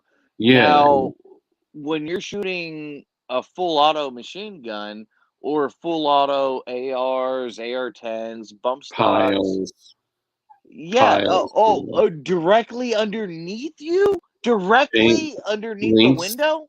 links, and brass directly. Oh, and you know what? No, If it was a it's not 249, directly underneath the window. It goes off to your side. It yeah, does not sit directly underneath you. not direct. Well, there's no way, regardless of what firearm he was using, even a Keltec P3AT, that No, there's a was, couple firearms where it shoots it directly underneath. Some yeah, but bullpups. like the PS90 or P90, the FS2000, no, the FS2000 comes out the front. Yep. There are some that could have landed like directly below, but even then, it would have been a pile several feet back from the window. Off to the side, not Yeah, directly back, but off to the side. It's going to land in a pile, concentric for the most part. yeah. But So you're everybody go laying on back and fire look with at this wall. those Las Vegas shooting police documentary piles. Oh my And God! then Paleo finally subbed to our channel. who's Paleo? Wow. Paleo, he's Paleo. been here forever. Paleo, thank you, brother. If you guys are in, do you know that only 3.8% of you guys are subbed to the channel? Like, what? If you're sitting here watching and listening, like, come on, like, you're not going to get put on a list for subbing to our channel, bro. Come on. No, from what some of these other people were saying before, I got you, bro. I'm writing it down on some scrap paper with the number 2 pencil. So here's what I'll say, and I'll leave it at this. Okay. The only thing that I can relate to is, and I know you guys know that we have Johnny B that had been on the. There's a lot of guns that do eject directly below the firearm, and it didn't look like any of those firearms were used in the shooting. I don't know, right? But all the ones for listed directly drop underneath or push out through the top over the barrel like the FS 2000. Yeah, or the P90 and PS90, even the 249 and 240 eject to the right. It Yep. And with it spits that links to motherfucker press. out like 6 to 10 feet away. So here's what I'll say. The first person I heard say this was Johnny B, and I echoed it in our one podcast where we had him on. And this is what I truly believe. Okay, when all these people, the media, social media, all these blue checks, all these companies, all these, oh, I got. I don't even want to say it. Fuck it. I got an email from my child's daycare today talking about the recent shooting and what they can do to make the Asian Pacific Islanders or anyone of that nationality more comfortable. And I get it, right? Like I understand, but like you're my daughter's school, okay? What I expect is for you to stay out of shit like that. Okay, but anyway, let me back up a little bit. What Johnny B said is something that resonated with me so much. I have already repeated it once and I'll repeat it again. Okay. If you are having a conversation with someone or you're seeing all these all over the mainstream media, all over social media, all over Facebook and Twitter and all that fuckery and all these blue checks and all these companies and everyone is saying like how many children have to die before you're willing to compromise on your gun laws. And the only answer that makes sense is all of them. All of them have to die. Every single one of them, even my own, even myself. And that is what I will leave it on. Hey, Dark, did I ever tell you? And I think I told you at one point in time. I'm going to fill the chat in on this. I'm making sure I'm not going to say anything that's going to dox me or anything. But You can always talk about Swim, my someone who two, isn't me. yeah, my two cousins literally were in Parkland during the shooting. They went through that. They were a part of it. The people that came out talking about anti-gun from the whole Parkland thing, Mm-hmm. they were students. Some of them were, some of them were not.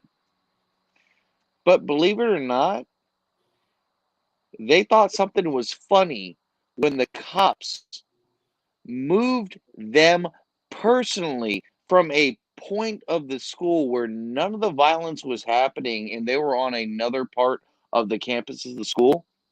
And the cops personally made sure they moved them through the fucking bodies. Mm.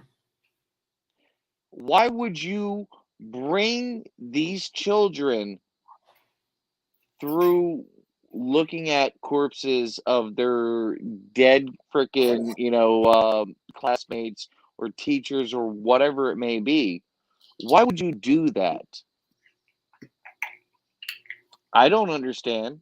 I was in the military. I understand you get the fuck away from anything. You don't run them through the fucking high conflict area in the battleground area when you can easily go north, east, south, or west and walk the fuck away from all the buildings. They were walked through all this stuff. And I will also let you know there's a majority of the Parkland kids that completely believe in the Second Amendment. And they believe if they had adequate resource officers there, stuff of that nature, that, yes, something bad may have happened, but they may have been able to nip it in the butt as quickly as possible. there's a lot of false information out there, and the Bloombergs and a couple other multi-billionaire people that are paying off the DSA and all these other BLM activists, all the gun control for America and gun control for your town fucking people. They're not there to help you out. Think about it, literally, we've brought it up before. Think about it how the Nazis did it in Germany. Register your guns, do this, do that, let's Hmm. take it away. Why is America the only country left that still has a second, that the only country that actually has a Second Amendment where it says you're free to bear arms and also have a well regulated militia? That does not mean being in a military, that means you can defend yourself, or you could be a part of a civil guard of your own construct in your own city, your state, your town, whatever it may be, or conform with other ones to be able to build up. So everything that you see out there is manipulation. If you see it on the media, it's manipulation. If you see it on social media, it's manipulation. Yeah. Conspiracies, there's one point in time when you were called a conspiracy theorist and people basically laughed you off. Now, oh, conspiracy theorists are a whole wing. They're a right wing or a left wing or this or that. It's not that. There's no conspiracy theorist if you actually do your research and you find out if you actually know the knowledge. If you have facts and, shit of that nature, you know if it's true or not. And you can help try to pass this on. Well, if you guys have noticed, you try to pass on information like this, it turns into you are passing out false information or you're passing out hate speech. Oh, this may be our very first video that's fact checked. Like Oh, I I'm would love it. surprised that Please. we, but that's the thing. Their fact check just puts a bubble below us that says these people don't know what they're talking about and everything is incorrect. Exactly. And they're going to go off of the most leftist or whatever side that they can to be able to prove wrong. All I'm saying is do your research. I have done a lot of research. This is why I don't care to talk about conspiracy theories and a lot of other things. This is why I don't have theological discussions with people, because people are ignorant, they're fucking dumb, and they want to hear what somebody else tells them to think, and then they ride with that. Do But your that own also, research. sorry. Just like what the Bible and the Jews teach, the Jews are the ones that brought the Bible, the Christians, and the Muslims, Islam. Uh, the Jews tell you straight up, do not let another man tell you what this verse means. Why? Because you're supposed to hold temple in your own heart and your own home. And what that means is you're going to read this passage, and today you're going to get understanding from it. And in 5 years from now, when you read that same passage, you're going to discover something new. If somebody tells you what Hmm. that passage means, you're never going to discover what it means to you. It's not for somebody else to read to you. Find your own facts. Now, I want to get into what happened today with me, and I just need to get this off my chest a little bit. Yeah, man. So, a family member in my household had to kick fucking rocks today.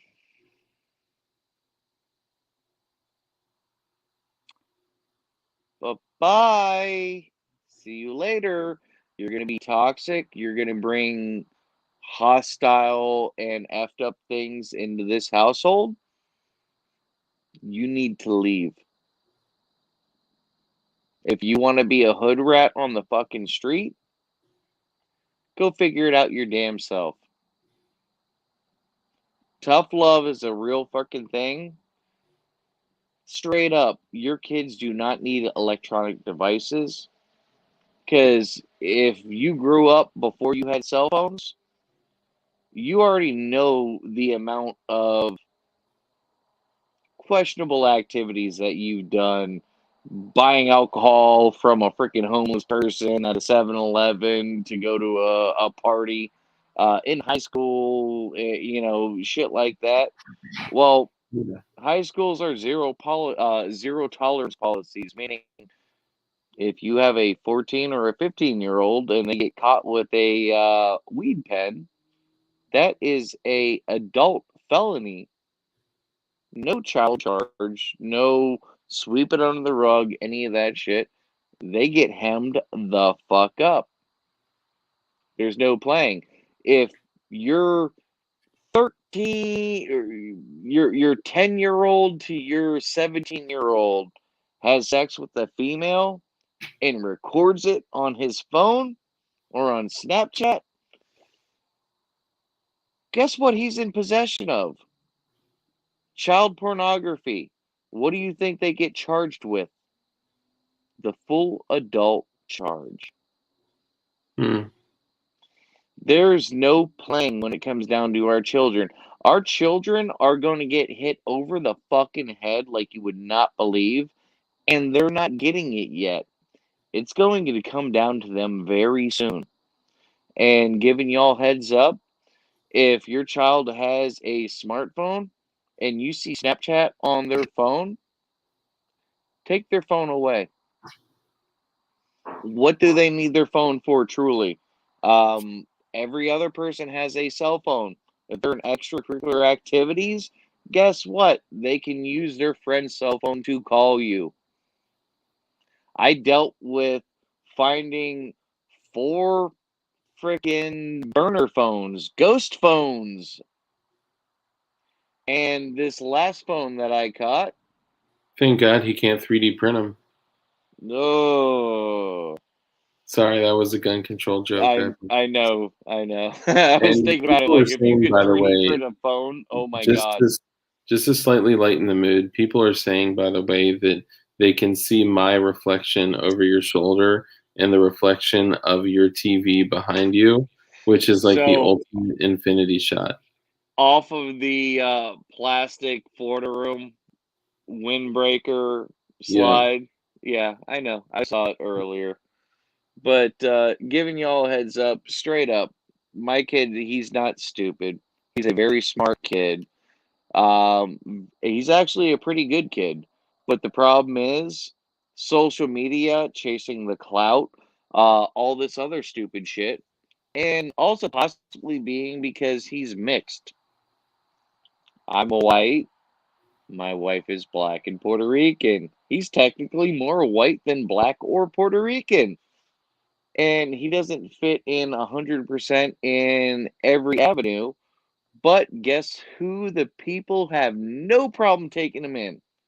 The scum fucking bags that just want to bring freaking pestilence to other people that will sell his ass out like nobody's fucking business. And they've already done it to him before. And he's still rolling with that same fucking crowd. I'm gonna bring him to a new school here soon, but he literally had to leave this house today in socks and shorts, no shirt. No, you're not going to your room. Get the fuck out. You've tarnished his house, and you're a toxic individual for your younger siblings. It's over. Goodbye, bruh. Hopefully, tough love, he'll come back crying and begging and make an example and do something. But when your child is stone cold, when you catch him red handed and he's still trying to lie in your face at that age and just little smirks here or there, you know what? It's done, dude. I what am I gonna do? I'm gonna call the law on you and put a fucking charge on you that will never leave you? No. Am I gonna let you get caught in school? No. This is why I went to his school and narked on him and freaking held up the Snapchat or his Snapchat account because I learned how to get into all that shit and fucking showing all this shit. Guess what? The administrators really didn't want to go too deep and dive into things. Why? Because that would put a negative light on the school. I could have brought it to the deputies. Guess what happens if I bring it to the deputies? People start getting charged with felonies in high school as children when there needs to be more fucking control and adults that say, you know what? Fuck my own damn time. And fuck him thinking that he needs a cell phone to be fucking this or that.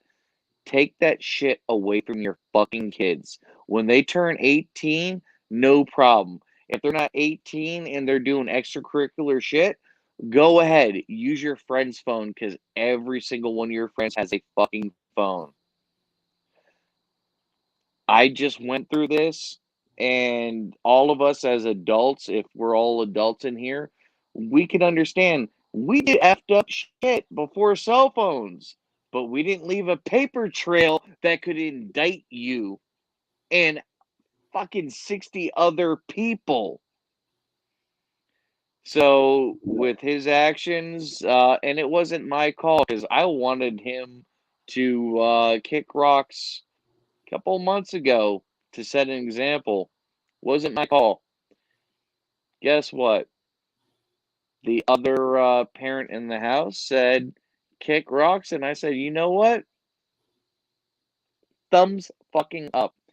Because you're going to go to jail either in school or you sneaking out of the house doing this freaking hood rat shit.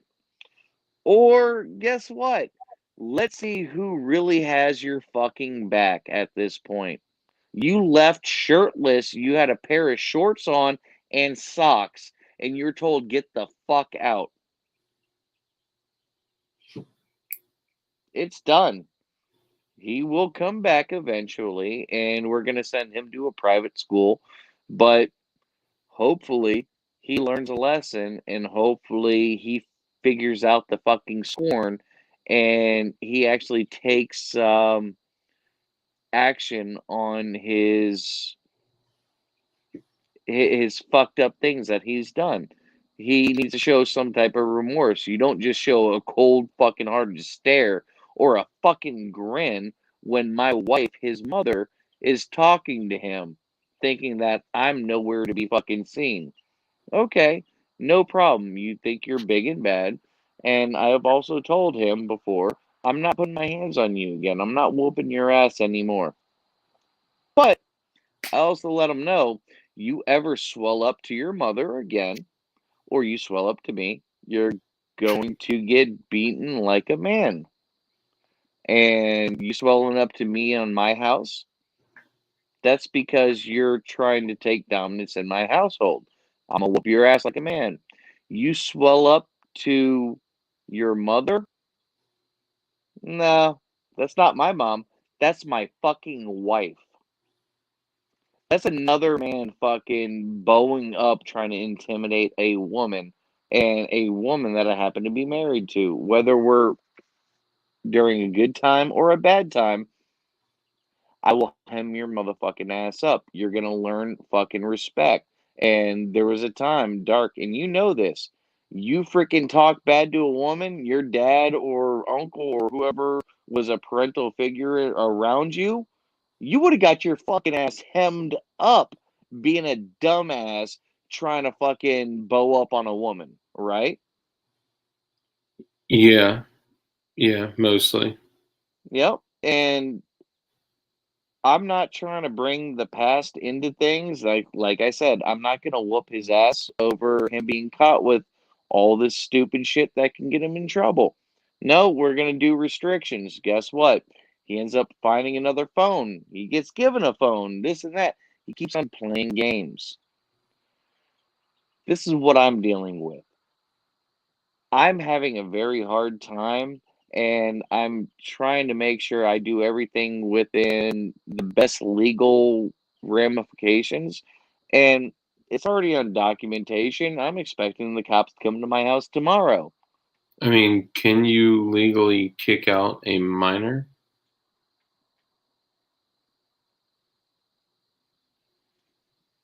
Maybe. Yeah, like I'm genuinely asking. Like I don't know. But there's Honestly, one other thing I want to add into honestly, yes, technically you can, but they need to have a place to be able to go to. But at the end of the day, if this were to go in front of a judge and I pull up the Snapchat, my son is going to fucking jail on a lot of fucking charges. And even if I don't pull up the Snapchat, us as a decent household talking and explaining on what's going on and what's happening. And he's a 15-year-old, and we have a 3 and a 5-year-old in the household, and he's being toxic to them. What can I do? What can I just send him to a hotel room that we can't afford? No. Get the F out. You don't need to be here. And when you can freaking figure shit out, you can go ahead and grovel back to the door and we can start working from scratch from there. I just want to say two things, three things actually. Go ahead. I'm done at this point. Number one, I'm sorry that you have to go through this, and I know that. Don't be sorry. It only makes me stronger for the next two. And from what I understand, people who have multiple children, there's always at least one fuck up. So Yeah, that's good news for the other two. I And he's was, I not a was that fuck up. He's a person. good kid. He's just, oh my god, like So, he's losing brain cells or something. Ah, so I was the youngest of five kids, and I was basically ignored, and I used that as an opportunity to do bad, yeah. right? And I got expelled from school at 15. So that was the last element of education that I had. Everything else that I received after that was through, my own like desire to become educated further. But there's a few things to consider here.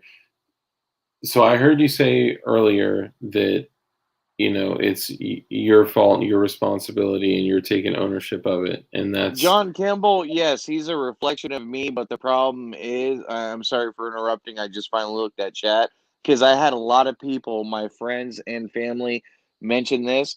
I have spent multiple hours trying to connect with him, trying to talk with him, trying to do this and that. He keeps on lying. He's trying to follow the clout. He's trying to fit in with kids in school that are dirtbags and scumbags, and he is thinking that he is a hustler and selling freaking weed pens and buying them and selling off shit in his fucking room and shit like that to be able to do these things. It's not, yes, every household has their own issues. This is not a household where we just let our kids fucking be random and shit. He's hiding shit legitimately.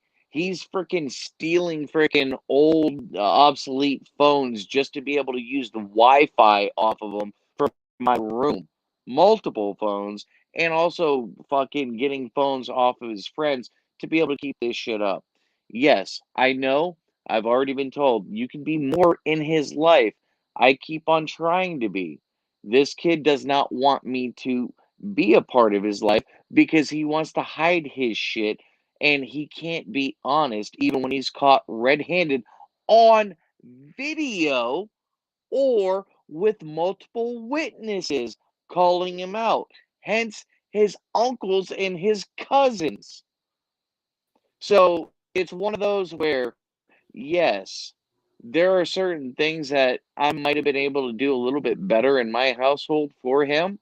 But at the same time, if your child fucking wants to take a stupid fucking path, they take that path. There's plenty of kids in multi-millionaire families with every well to do, and the best fucking smartest kid turns into a meth head. Why? What? Because daddy wasn't there enough? Oh, because of this, because of that? No. It's because of their own damn decisions. And yes, upbringing has a lot to do with it. I'm not going to deny that. I had the shittiest upbringing more than most people will fucking ever know. And I don't want to dive into that. But this is why I'm very hard and stringent on it is your fucking choice. I was born a fucking crack baby and I bounced from family member to family member, never had a place to call fucking home. He has had a solid upbringing, and the best of anything that we can do to provide for him on education, this or that, this is what we've done for him. This is his own doing. That's all I can say. Maybe there might have been some certain part that might have helped agitate or spark something, but other than that, because I'm tired of freaking me talking to friends and family and explaining the situation that's going on, and they're like, "Well, do you think it's something that you didn't do?" Guess what? If there's something that I didn't do, I'll own up to it. But he's been doing this shit for a fucking while. And I thought it started off, in my personal opinion, because he's mixed and he doesn't fit in with white, black, or Hispanic. He's found the degenerates that will take him in because misery loves fucking company. That's my So 2 cents. And so I hopefully I answered um, everybody's comment similar to that. Go ahead, Dark. I apologize. I needed a rant on that because no, you're good, man. that shit's been brought up to me way too many fucking times over the past couple of days. And he just got fucking bounced today by his mother. Not me, Here's by his fucking mother. And she's the here's one that stands up for him. here's what I'll say. Um, um, um, send me another email with kind of a rough general area where you're at, brother. Um, You know where I'm at, dude. You already no, no, know no, where not I you. am. Sorry, someone else I sent me know I an was being email. a dick. Yeah, I got your address, motherfucker. So here's what I'll say. And chat, light, let me just get through this, and we may have different Wait, hold perspectives. on. Dark, don't think Light cares if it's legal. Just watch yourself, buddy, because you might end up getting in trouble just like your kid. Yeah, what he's saying is when I asked if it's even legal to kick out a minor, um, he's saying that you likely don't care, and for you just to be careful because you may end up getting in trouble too. Oh, I know exactly where he went to. He went to the Christian neighbor's house down the road where we allowed him to be able to go to church. Where guess what? On his Snapchat, ended up finding out he was skipping out of church, smoking fucking weed and trying to fuck fucking random hoes. So real quick, let me get through this, Yeah, and I promise it's I'm sorry. I'm just no, very it's okay. frustrated with Look, all this man, shit, dude. you're going through a very challenging time, and as a parent, the only thing that you can do is you want them to become better. You want them to become self-sufficient. You I want want them them to to. become better than what I was. I understand that, and at the same time, you also harbor a level. I mean, you have a level of responsibility in it too, and 100%. and I know, and you've accepted that, and you've mentioned that, and I appreciate that because taking ownership of something like that is a challenging thing to do. You have to step out of your ego and say, okay, it was my job to raise this child, right? Like I Exactly. get that, and I admire that. Here's the other thing. The other side of the coin is that, like we spoke about last night, um, I had a similar path. I got expelled at 15. I was a degenerate piece of shit. It took me down the path of drug usage to heroin addiction, and I Oh, I was like able the whole to. renting a shed and making him pay for it. Yeah, that's a good idea. I do like that. and I, like, luckily, by the grace of God and my own commitment, I got free of it. And at the same time, there are times in a child's life when you have defining moments that determine who you are going to be as a person for the rest of your life. Okay? One of those times is around the age of 15. Okay? It's like 5, 9, 10, that range, and then 15. And then those three defining moments, whatever they may be, determine who you choose to be for the rest of your life forever. So just please, whatever you choose to do, I support you, and I love you. And whatever you choose to do, make sure that you guys handle the situation with the utmost respect that it deserves, Yep. even if it means calling him back and saying to You don't come back, have a cell phone. even if it means walking to this lovely Christian's home and saying, come back, I love you, cry together, and work through it. Oh, I Because, would love to do that, but he won't open up or be honest about anything. And but the remember, one he's the one hurting. thing, yes, I know he's hurting in one aspect or another. I'm not going to deny that.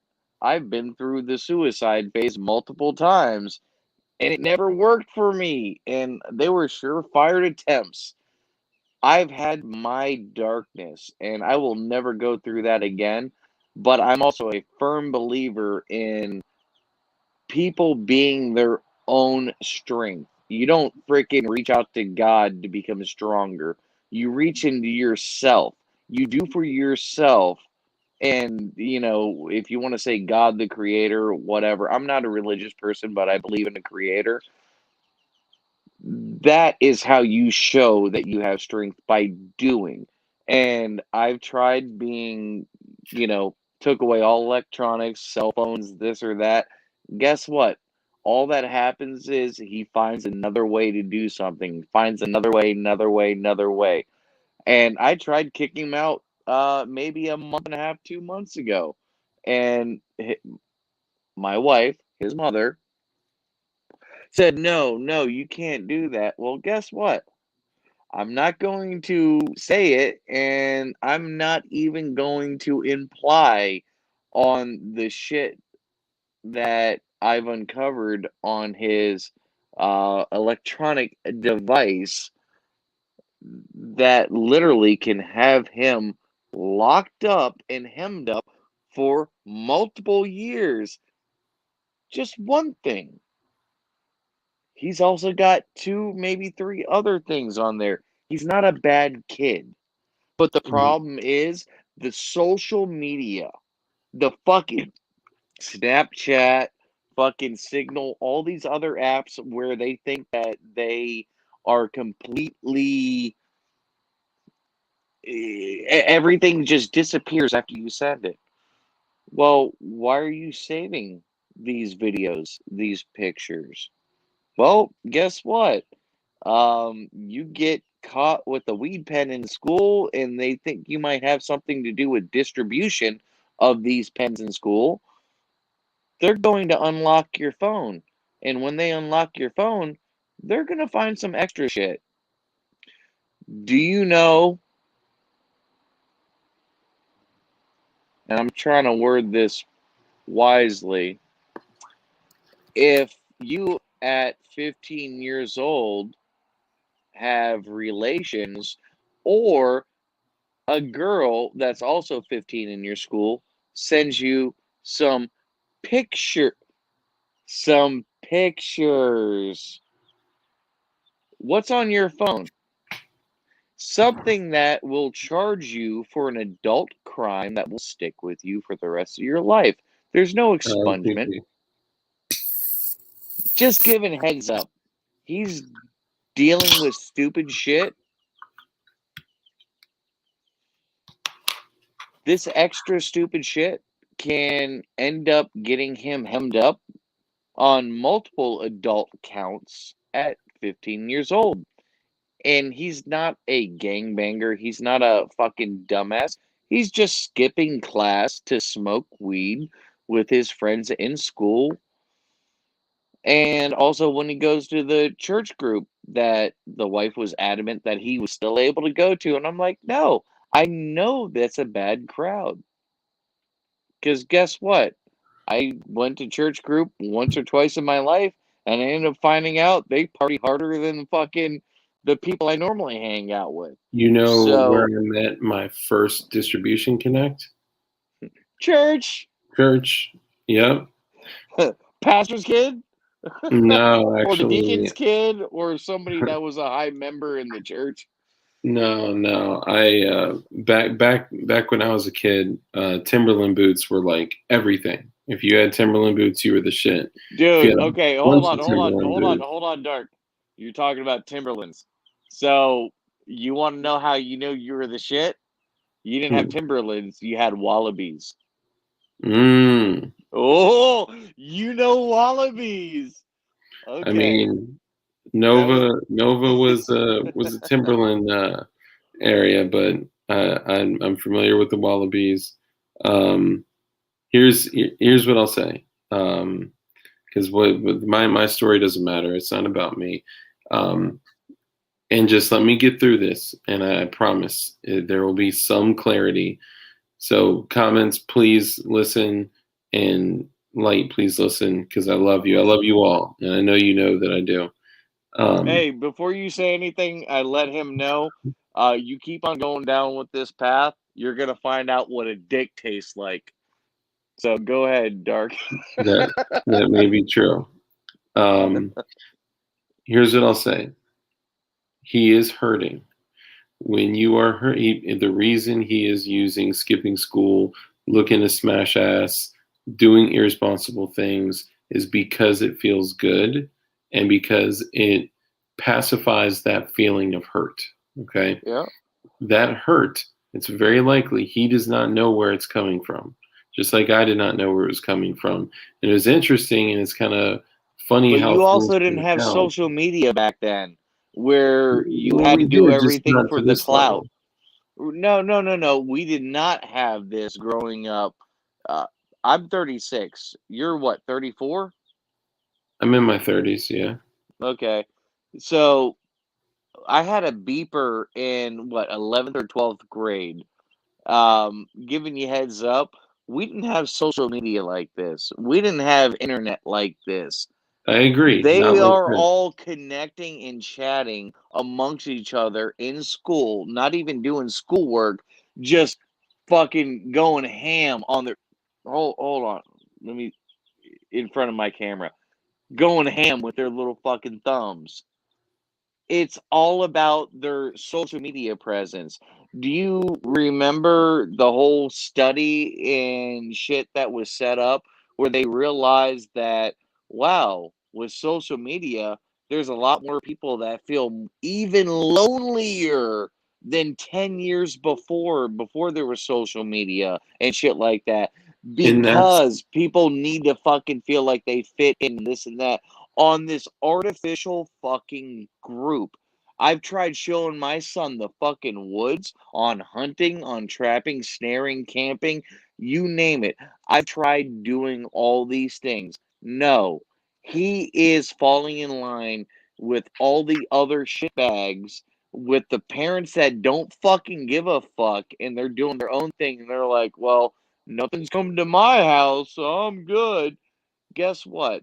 So one of the things that we're going to do, we got him a scholarship to a private school, a Montessori school. There's 102 kids in the school from kindergarten to 12th grade.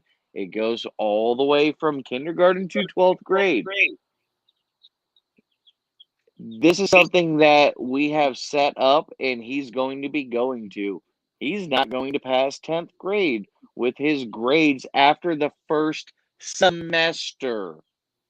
That's how bad shit has gotten.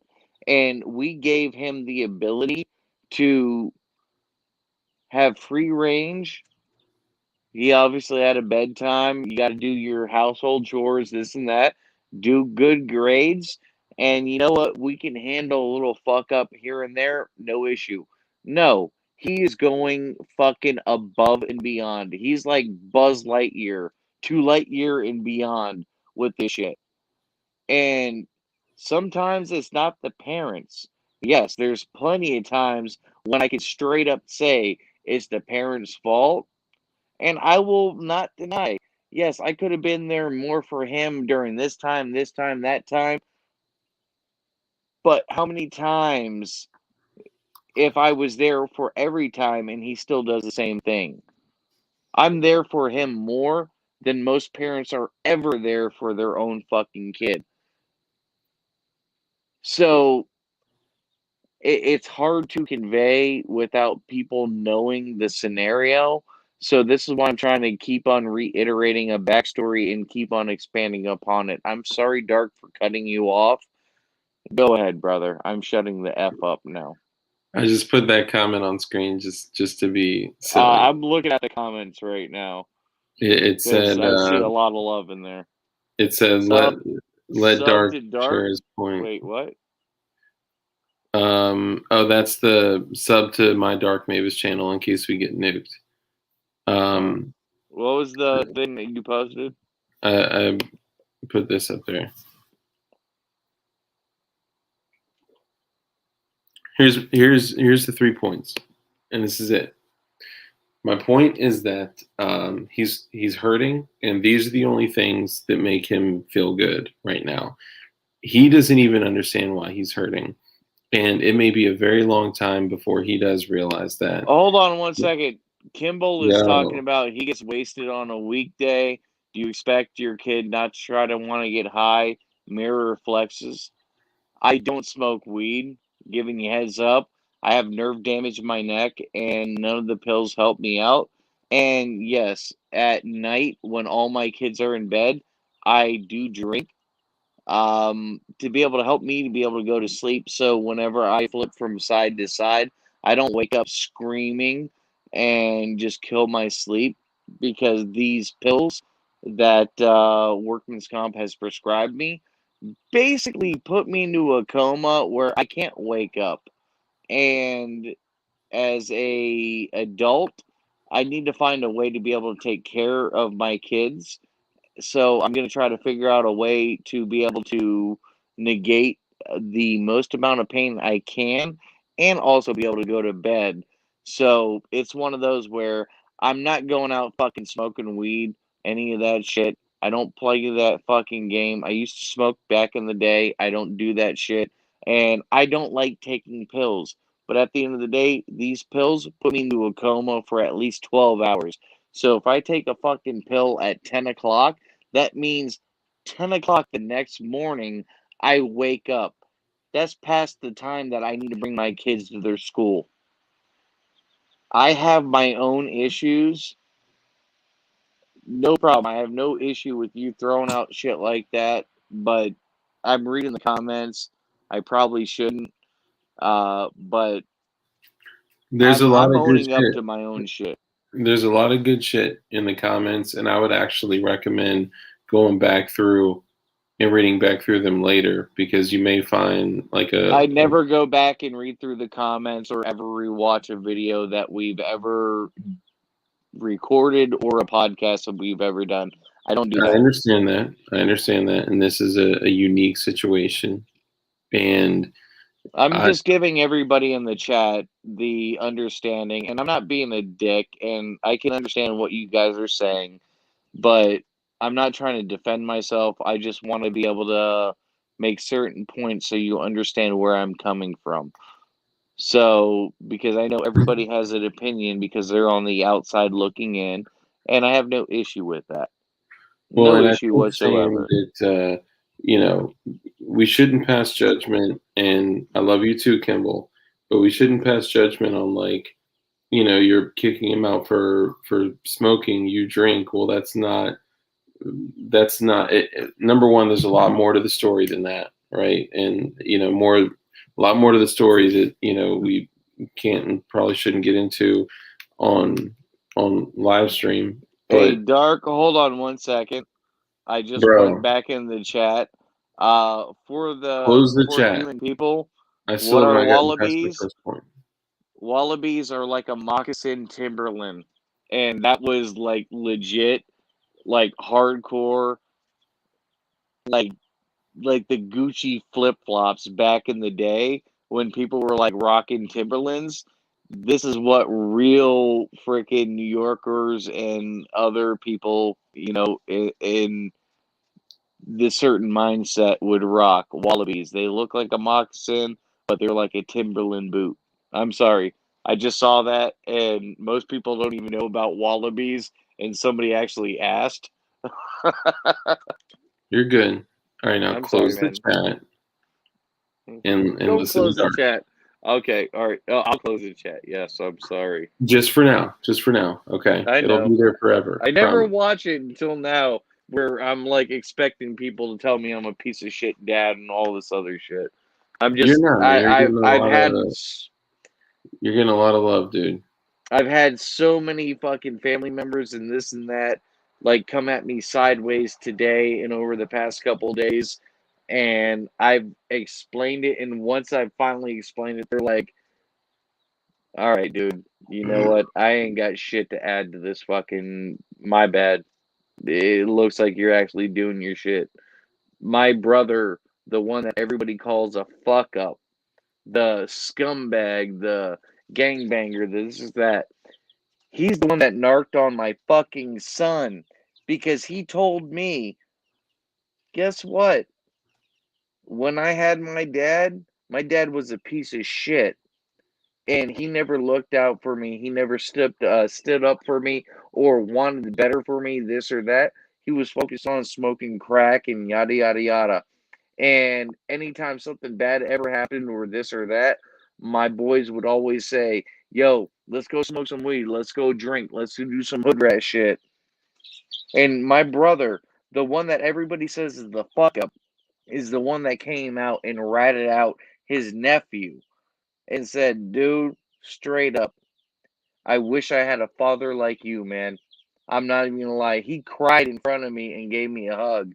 And this is not the type of dude that cries in front of you and gives you a hug. And this is my younger brother. And he said, straight up, you're doing more and trying more for your son than I've ever seen another man do for their fucking kid. And I can't hold this shit in that I found out about Alex. I need you to know this shit. And he told me, and he blew up the fucking everything. And this was like a week and a half, 2 weeks ago. And it just kept on escalating. And he was the catalyst to be able to show this. And this is from a person that we were expecting to be able to be in jail for the rest of their life before they hit 18 years old. The kid in my family, my sibling, that everybody expected to be the worst fucking shitbag. He ain't the best person in the world. He's got a good heart, but he still does his own hood rat shit. But he's trying to do good for himself. And he's seen from what he grew up with and what I'm doing for my children and my oldest son and everything. He literally came to me. Nobody else was gonna rat out my son on all this shit. He came to me and he told me this shit. He said, I have no problem going and telling your wife. I have no problem doing this and this and this and that. He was like, dude, Alex needs to fucking learn that straight up, his dad has his back and he's trying to do for him because I never had anybody behind me as strong as you are for your son and the younger ones. I have a 15-year-old, a 5-year-old, and a 3-year-old that's about to turn 4. There's a big age gap. This motherfucker literally broke down in tears saying, I've never seen somebody do this much for their damn kids. Yes, I will take responsibility for anything under the sun, but at the end of the day, kids still make their own damn choices. I'm fucking frustrated. I'm not the one that kicked him out of the house. I tried doing that a month and a half ago. He got kicked out by his damn mom. And you know what? I laughed. And the reason why I laughed is I have dark humor. I have to laugh to be able to compensate for shit and understand and be okay with it. So, gentlemen, ladies, whoever's in the chat, I love all y'all. If you haven't been through that, fucking thumbs up, man, for real. If you're about to go through that shit, they don't need a fucking cell phone. They don't need any of this bullshit because there's this clout chasing fucking mentality. There's this whole one upping another mentality. There's this whole trying to fit in mentality. And guess what? People feel more lonely now than before cell phones. Why is that? It's because Because that life doesn't exist. And that's what I exactly. wanted to get to. That here's what I'll say. He is hurting, and that's why he's making the decisions that he's making because it makes him feel good and it fills a void within his life, within his world, within his mind. I agree. Taking him to the woods, hunting, trapping, fishing, doing all that, that doesn't fill that void for him. And he doesn't know why that void exists. And it takes it, and I'll give a little bit of advice only coming from a different perspective as an outsider, and I don't understand No, everything. I'll take it. So I'm not going to pretend that I Yeah. do. But the other thing that I'll say is if he is at a point where he is going to have one of those defining moments in his life where they're usually around ages 5, 9 to 10, and 15, there's an event that is going to happen in his life that is going to determine who he is going to be for the rest of his entire life. Okay? I'm assuming it's And because he got kicked out of the house by his mom. well, and that may be it. And it could also be compassion coming from you that he wouldn't expect, or compassion coming from his mom that, like, I don't know what that is, but the There's been defining plenty of moment is you compassion. getting kicked out. I'm sorry for interrupting. I'm gonna shut the fuck up. I'm sorry. No, you're good. But I don't want you to be quiet. I just want to get three things across just to have you think about something a little I've differently. I've cut you off a whole bunch of times. Please That's finish what okay. you're saying. I'm sorry. I want you to be able to talk about it and vent about it, and it's really important to me that you do.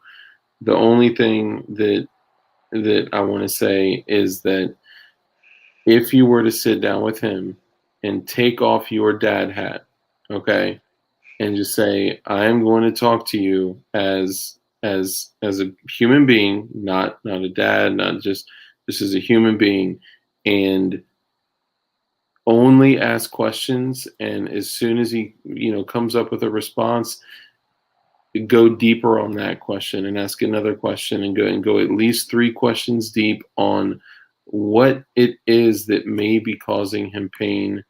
And if you can possibly identify that, then this could completely change the direction of his life. Because if I were 15 when I was a badass and I was kicked out, the people that I would call for support would be the same people that you don't want him talking to. Yep. And whatever that defining moment is that's going to shape him for the rest of forever, um, I don't know what that is, but if it could, if you do something that he doesn't expect and show compassion after such turmoil and take responsibility like you have with us, it may cause him to take responsibility as well. And I had a third point, but I don't remember. Dude, straight up, I've told him, and I was straight up honest with him. I said, you know what? You get good grades because I was not the best kid growing up. I did my own hood rat shit. I did a lot of effed up shit. But you know what? At least I maintained good grades. And I made sure I didn't get caught on stupid shit. was not trying to invoke or try to glorify anything, but this is somebody who used to be a child, a teen during these years, and said, "You know what? I used to think that I knew more than the whoever I was living with at the time." And what it ended up coming down to is I figured out as long as I maintained good grades, I did the shit that was required of me. If I got fucking in trouble for a little something here or there, it wasn't too bad. No, he's going fucking deep end on shit. I And think it's I've also because when we told, were kids, just really quickly, I think it's yeah, because when we were kids, we we wanted to fly under the radar and be able to get away with shit, whereas nowadays everything is public and everything is no, bragged about. everything you're trying to brag about Yeah, publicly for clout. yeah. That's the difference. They're trying to fucking find clout nowadays. Try to look like the hardest, the most gangster, the most country, the most this or that. But That was one my thing, third point. Really quickly, now that I go ahead. remembered, I'm Yeah. so sorry, and I'm done. My third point is that it, everything that is teaching a person to, to be who they're going to be is no longer within the household. Like when we got home from school, it was family time, right? Like Yep. when we like we didn't have this world of social media exists in the morning, all day at school, and all day when he gets back at school, and all night before he goes to bed. It doesn't go away, and societally, it is changing children to act differently, and it's causing him to act out, and it's allowing him to more easily seek out things that can fill those voids. So Exactly. that is going to be a really difficult element to remove from, you know, I mean, even proving difficult, like, he started coming out of the woodwork with phones that you didn't even know existed. Like, Oh my God. I have to you search him know, when he comes home from fucking school to make sure he doesn't have any paraphernalia on him or a stolen cell phone or something that he might have found in the garage that we upgraded from 10 years ago that can connect to Wi Fi. But the one thing I will say is I've told my son, and whether you guys take it as good parenting or bad parenting, I don't give a fuck. Um, this was the best that I knew to do because I didn't grow up with a father and I grew up without a strong male influence in my life. So I basically had to piece together all these things to try to become a good father. And I think I've learned finally how to be a good father. Um, and not like I was fucked up before with my oldest son, but I told him straight up, if you want to do something fucked up, come and talk to me. I will tell you the reasons why not to do it and what can happen. And I will also tell you how to get away with doing this stupid shit that you're trying to do. The thing that's going to piss me off the most if is if you're one of these farm raised turkeys where when it rains, you look straight up in the sky and your mouth is wide open and you get drowned by raindrops. You get in trouble and you get caught for shit. He's never taken me on any advice. He's never asked me for anything for advice wise. I've tried being there for him on every single side that I possibly can. I tried not trying to be buddy buddy or this or that, but just trying to be an OG, a mentor. The shit that fucking actually taught me fucking good mentality, street smarts, and how to fucking live life and be a decent human being and make it in this world, I learned from freaking OGs. And when I say OGs, I'm talking about original gangsters, Bloods, Crips, Latin Kings, shit like that. I grew up in some adverse conditions throughout my life. It is what it is. I'm not that person. I'm not the guy that's going to go out there and just fight another random person. I'm not the guy that's gonna get mad and fucking want to pull a gun on somebody. I don't believe in shit like that. Walk the fuck away. Get the fuck away from the stupid shit. If the people are being fucking dumbasses around you, get the fuck away from them. You know how many people I kicked out of my goddamn life because of drama? I don't like drama. This is why I don't have social media accounts. This is the YouTube and the podcast are the only social media accounts I really have. I don't give a fuck about this shit. I want to help people. That's what I want to do. End of the day, I don't care. I'm not Mr. Billy Badass. I can tell you a ton of stories that I regret shit that I've done on, but at the end of the day, I've tried working on every level with this child. Every level. From freaking early on to all the way to where he's at now. Your children will make their own choices. They are their own people. They have to find their own way in life. You have 3 kids, typically it's the middle child that's the fucked up one. Sometimes it's the youngest child. Sometimes it's the oldest. Well, if it's the middle child, you're gonna have your fucking hands full, buddy. I'll tell you Oh that. my god, dude, I already know my daughter. Oh.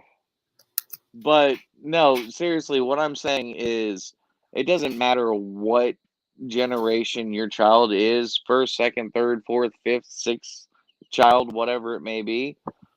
One of the childs or one of the children are going to act up, and one of them are going to go fucking ham sideways.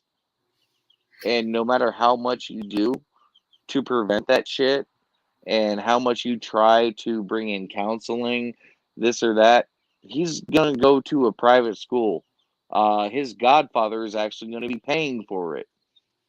That's how fucking determined I am. I contacted his godfather. His godfather makes fucking good money. He's going to be paying for it. This was the money that was going to be buying his first car. Guess what? Now it's going to be paying for you going to private school. Kindergarten through 12th grade. There's 102 students in the school. There's no little tunnel to smoke weed in. There's no skipping. There's no this or that. It's legitimate. And he also mentioned to his mother, my wife, well, if I go there, I'm just going to act bad there too. Oh, really? And then he wants to lie in front of his mother after he already said it and can't admit to saying shit like that. It's on him. Yes, I have a responsibility. I will deal with that responsibility. But at the same time, once a child feels like they're grown and they feel they're independent, they're going to make their own choices no matter what is said or what is done. So hopefully, with him leaving this house in a pair of shorts and socks in a day or two, he's going to be knocking at the door, begging to come back home. If not, guess what? He's going to learn what dick tastes like, and he's going to be making his own money to be able to fucking save up for an apartment. It is what it is. I can't be mad, and I can't be angry over shit. I have dark humor, and I like to laugh over fucked up situations, and I'd rather him come home and actually break down and cry and actually talk about what he's going through, what he's feeling. He's not giving shit up. People have said counseling, this and that. He's not doing anything. He's not opening up. He's not being a part of anything.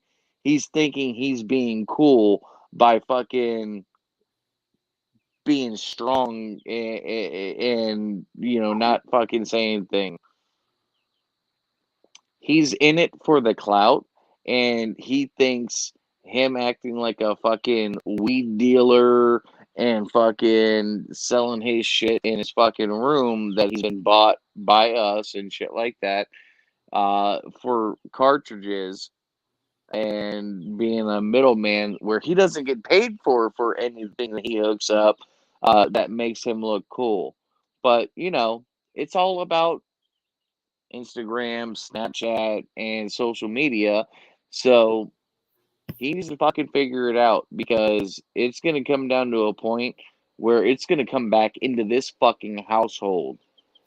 He gets caught with a fucking weed pen at school. He gets a felony charge at 15 years old because there's no tolerance and you get charged as an adult and there's no expungement.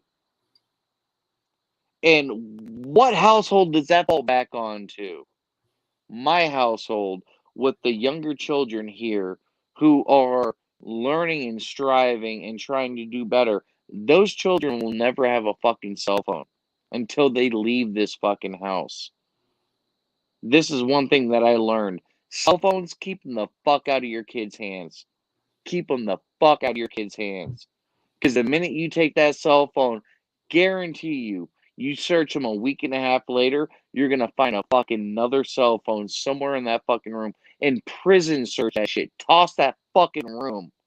Dig through every fucking piece of clothing, box, you name it. You're going to find something where they have to get right back on that fucking fix. That slapping the... hold on. I can't. Slapping that fucking vein fix. I need that motherfucking instant gratification. That's what you're going to fucking deal with. And that's what we're all going to be dealing with here in the future. Dark, you're going to have to deal with that in your fucking future. Just like I'm going to have to deal with that with my damn children in their fucking future. The younger ones. And I'm going to make sure they're not going to have a fucking phone. If they have extracurricular activities, you know what? I'm going to be there. Or, By you know then, what? they'll You have can the use a fucking transdermal phone. microchip. Oh, I didn't tell you. I was talking to my brother. I said, you know what? There's that GPS tracker chip that people, put in their dogs' necks. Like, is that legal to do to your kid? You could put Because, one like, under the sole of a shoe. I'm willing to do that. No, no shoes. Here's the It has thing. to And be. I've It seen has to this be show subdermal. up. I've seen this show up a few times in chat, and we're down to 3%, so we're gonna have to run shortly. All right. The best thing that you can do is show him love, and I know you've showed him love. I know you've taken care of him, and I know you've done a great. Like, you are a great father. I get the opportunity to talk to you on a regular basis, and I know you're a great father. Um, just remember, if you do through love, Why does compassion, Kimball think that I'm dark? I'm light, Kimball. I'm not dark. I think Dark will I'm be a lot better and a parent and have a genuine reflection. Dark learned from his upbringings by. I'm not sure, but that's okay. a lot I of don't people want think I'm anyone dark. casting judgment.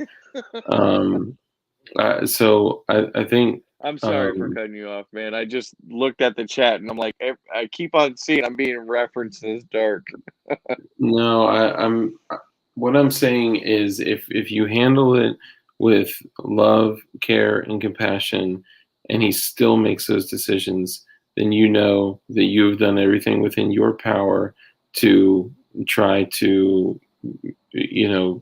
create change and growth and development. And it's hard. It's a hard balance. It's a hard line to toe of being, caring, loving, forgiving, compassionate, strict, rigid.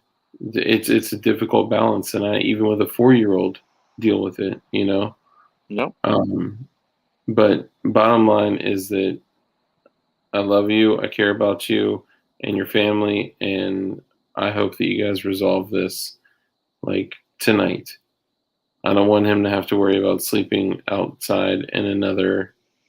No, I know he's at another person's house, and this is the people that he goes to go to the church group. Where when he goes to the church group, He's out there smoking fucking weed and trying to fuck random thoughts. Just giving you a heads up because I've been through his Snapchat and I see exactly what's going on. But I want him to end up running into a brick wall and realizing, you know what, it's better here at home and let me try to fucking straighten up and fly right and try to get my shit together. Because, like I said, I'm not the one that kicked him out of the house. I tried kicking him out maybe a month or two ago when all this shit first started off, before we got to this point when I found all this new shit. His mom's the one that said, you know what? You need to get the fuck out of this house. You are toxic and you are a bad human being. And where it sits is we don't need you anywhere near your younger siblings because we don't, or, and I'm going to agree, I will say um, we don't need you anywhere near them because we don't need your influence on them. And it's We not never like went we there, go out man. on the I'm sorry. weekend. We don't go out on the weekend drinking or going to dinner and there's that. We don't do shit like that. It's not like he's, covering the kids or this or that. No, it is legitimately his actions and the way he keeps on acting. He's got a smirk on his face when he gets caught. He was on the phone with another family member, an elder in my wife's family. He's like, "Oh, I guess I'm just a bad seed," and he's joking and laughing, talking about the stupid shit that he just got in trouble for. He don't give a crap. He needs to run his head into a brick damn wall and figure it out. He does. He does. But here's the deal. Just like you said that you have to laugh and you have dark humor so you can be able to cope, he smirks because his body and his mind do not know how to cope with what's going on and the I can discomfort understand of that. being caught. That's all it is. And 20 minutes You after know, he was kicked out of the house, who do you think was hopping in the vehicle to go buy a pack of cigarettes, but literally drove up and down every street within 4 miles of the house to be able to see where the hell he was going or walking? That was me.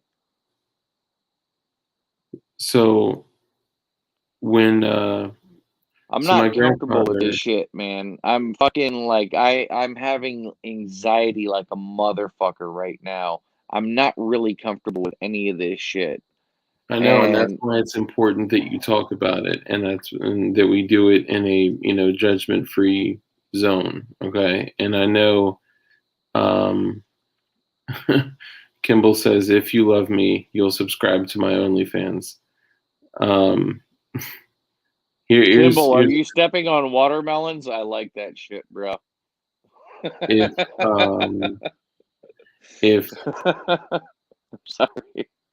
when and I don't think I can grab it because it's technically a firearm. But so my grandfather, when he passed away, passed down my great great grandfather's 1851 Colt Navy revolver that he That's not a carried. firearm. That's not a firearm, but YouTube Well, might it's not see a it as a firearm. firearm by real like law-abiding citizens, but by YouTube's guidelines. Blue-haired people. Yeah, it would qualify as a firearm. The reason I'm telling the story is to say that when him and I were really close, okay, and at the end, I literally had to take care of him. He was a drinker to the point where he actually lived to be 84 as a drinker. I'm sorry, 81. My grandmother lived to be 84, and to the point where he had a hole in his esophagus to where he couldn't even barely eat food without choking and coughing and shitting all over the place and puking all over the place and sneaking booze at 81. Okay, and we do these weird things where we have these impulses when things happen. And when my mother came to me and said he passed away, I smiled. And it was this weird thing that I didn't mean to do. I didn't intentionally do. It just like it was a natural response because my brain did not know how to operate under that condition. We do really weird, unexplainable shit when we're in pain. Sometimes that shows up in actions like being disobedient, like falling on the wrong side of the road, like all the shit that I did, man. I was sticking a needle in my arm for fucking years. I'm just saying that I know this hurts. I know there's discomfort with it. And with discomfort comes growth. Okay. And you can use this as an opportunity to become closer with him and to steal him away from this fucking terrible society that is trying to program him. And I'm sorry that you got to go through this, but we all love you and we're all here for you. This is why I'm And sending him to a private school, a Montessori school, and giving that a shot and taking away all electronics from him. Um, it's been like 3 months where he shouldn't even had a cell phone, and we keep on finding cell phones. We keep on finding this and that. I keep on trying to connect. I keep on trying to do all these things and trying to go above and beyond and extra. And it's not about my connection with him. It's about him trying to feel comfortable in his own skin and connect with the with his people around peers. him. Yeah, Yeah. his peers. And I can understand that. But at the same time, I was the lone wolf. I knew the jocks, I knew the goths, I knew, the hood kids. I knew everybody and I was cool with everybody. And I thought that was way better for the simple fact that there was a goth party. I was invited. There was a fucking jock party, at this party, that party. I was always invited. There was no issue. So I had, even more rampant shit. But the problem is with social media, it's instant gratification. I've noticed that since these 2 days, there are people replying on my son's Snapchat like, I feel so depressed because you won't reply back to me. Are you mad at me? Yeah. I don't know if I can live with this stuff. And they're being legitimately honest. This is what social media is fucking doing. Yeah. This is what's pissing me off It's because removing if them I from the didn't real have this world. goddamn fucking phone in front of this kid's fucking face, guess what would have happened? I wouldn't have to fucking worry about this shit that much. Because But I how know a much couple would of he kids resent that you? How go much would ahead, he resent you go if ahead, resent all the me. You devices got the were fucking taken? new Air Force Ones by your grandmother. You got fucking new clothes. You got, all this other stuff. Yeah, there's nothing that I would buy for you. You would have decent clothes and fashionable shit, but I'm not buying you fucking $250 pair of sneakers. Oh, that helps you fit in. Okay, no problem. Yeah, they had $250 pair of sneakers when I grew up. I didn't wear those. Fuck that shit. I don't give a fuck. I'm a firm believer in independence, not relying on other people for your own social fucking feelings, manipulation, gain for your ego, for anything under the sun. I, if I'm dealing with social media, it's either you guys are being a fucking bunch of dickheads and I don't fucking care for drama and this is why I don't have social media. This is why I don't deal with a lot of people. Or because I'm trying to reach out to fucking people to be able to help pass on some good information and help other people out. This is something I'm genuinely going through right now. And I would like for other people who may end up running into the same situation to at least hear it one time before they run into it and make their own decisions. Because the best of people in this world couldn't do a damn thing about fucking Adolf Hitler, his parents, fucking Mao, fucking Karl Marx. You name a fucked up person in this goddamn world that did fucking atrocities. Jeffrey Dahmer, fucking Timothy McVeigh. They some of them had a fucked up childhood. Some of them had better than fucking everybody else under the sun. It's whatever determination when they think that they're fucking grown enough and they have their own little fucking wheel to spin in their own fucking head and they want to go their own way. You can only do so fucking much. What am I going to do? Rip him out of fucking school and put him in front of a fucking therapist that he might not even talk to and spend money I don't have to be able to send him to these things? Me sit down, hold his hand, on the dock of a fucking lake and try to talk about the birds and the bees or why he's feeling this way? Go ahead, make suggestions because something is going to work. I haven't found what's going to work yet. Sometimes nothing works, and it's their own discretion where they fucking go off of. And that fucking sucks because it makes you feel like a fucking less of a parent and it makes you fucking feel worthless. And that's kind of what I fucking feel because I know for a fucking fact I've done above and fucking beyond everything I could. I've done everything I could for this fucking child. And he's still making his own decisions. Yeah, he can have pain somewhere for some reason. From what I've seen from his Snapchat and all his other social media accounts, it is coming from these social media accounts on people hating on him, fucking people rejecting him, this or that. And I see on the next one, oh, how he replies to the next person. Oh, I'm so hurting right now, blah, blah, blah. I don't know how to live. Life is so hard because he got rejected from trying to fuck a chick. And that's the hardest thing in his fucking life. So this is his depression. These are his downsides. I'm not knocking him, but this is the realest thing for him because of social media and instant gratification. But to them, those things at that point in time are everything. Like Yep. it's so important. Like the dance, the night out with the friends, the whatever it is.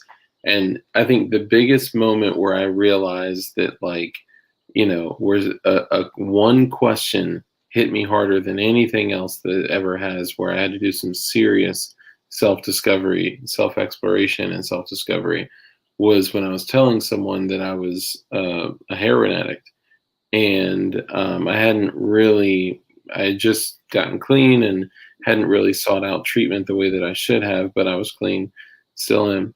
And I was explaining that to someone, and they had said, "Well, what happened?" And I was like, "What do you mean? I just told you what happened. I was, addicted to opiates." And he said, "No, what happened to you in your life that was so fucked up that it hurt you to the point of having to use those drugs to fill a void?" And I was like, "Whoa, holy shit. I've never actually thought about it like that."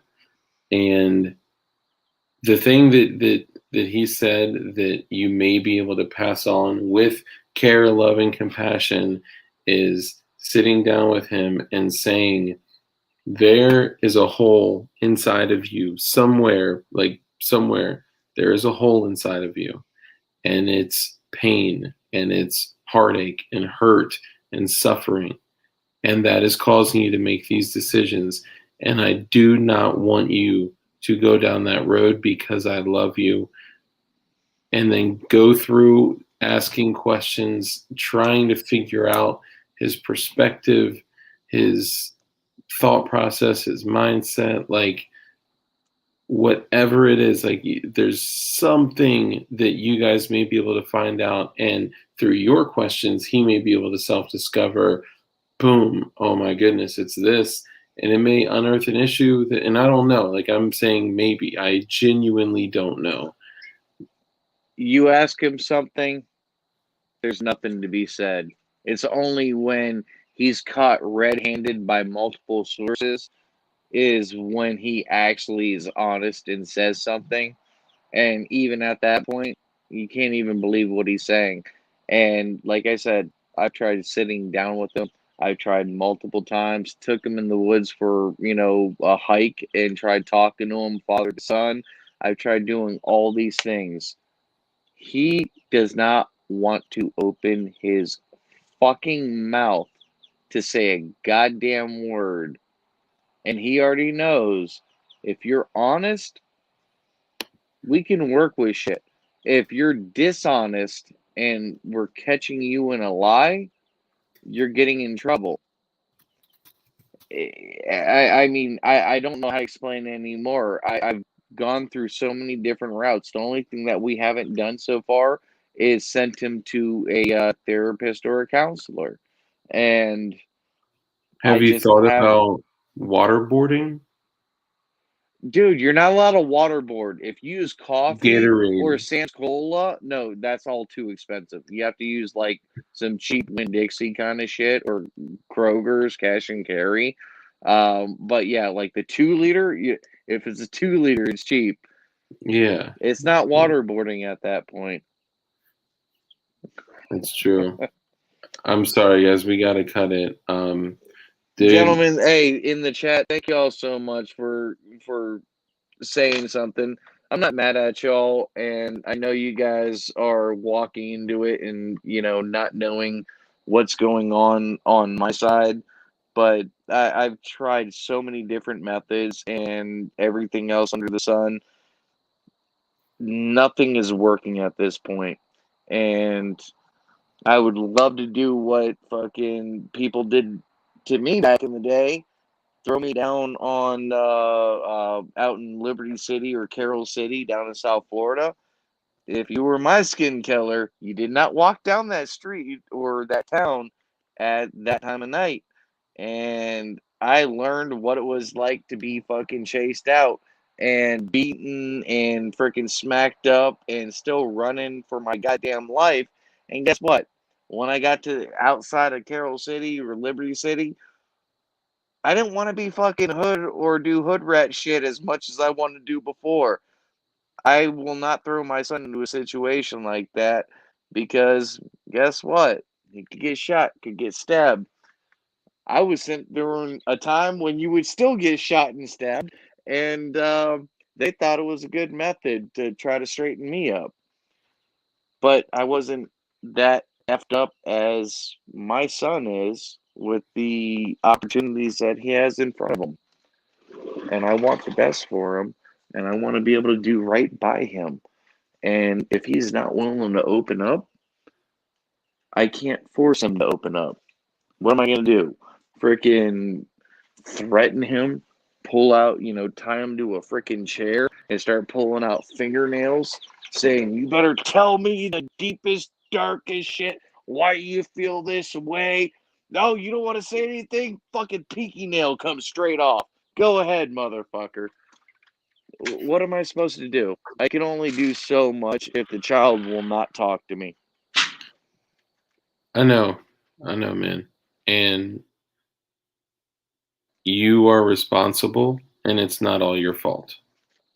Yep, exactly. Um, But I'm responsible for anything that he does in any of his actions. And that's the fucked up part. Because if he does his own shit on his own end, it falls back on me and my household. And it can ruin the lives of his siblings and my household for his stupid actions. Even though I've tried doing everything under the sun to prevent, stupid shit. So, what can I do? I'm not raising the next fucking school shooter, but if he is the next school, who's that falling fucking back? I'll tell you that right now. He's gonna find some shit on the fucking street. If he's the next fucking meth dealer for the fucking county, is it my fault? that I've tried putting restrictions on him, disciplining him, and making sure he gets a good education, and has been a part in making sure that he's not doing effed up shit, and he still does it, that falls right back on me. Every single thing under the sun falls back on me, my household, and also his siblings. So when you're a 13 to 15-year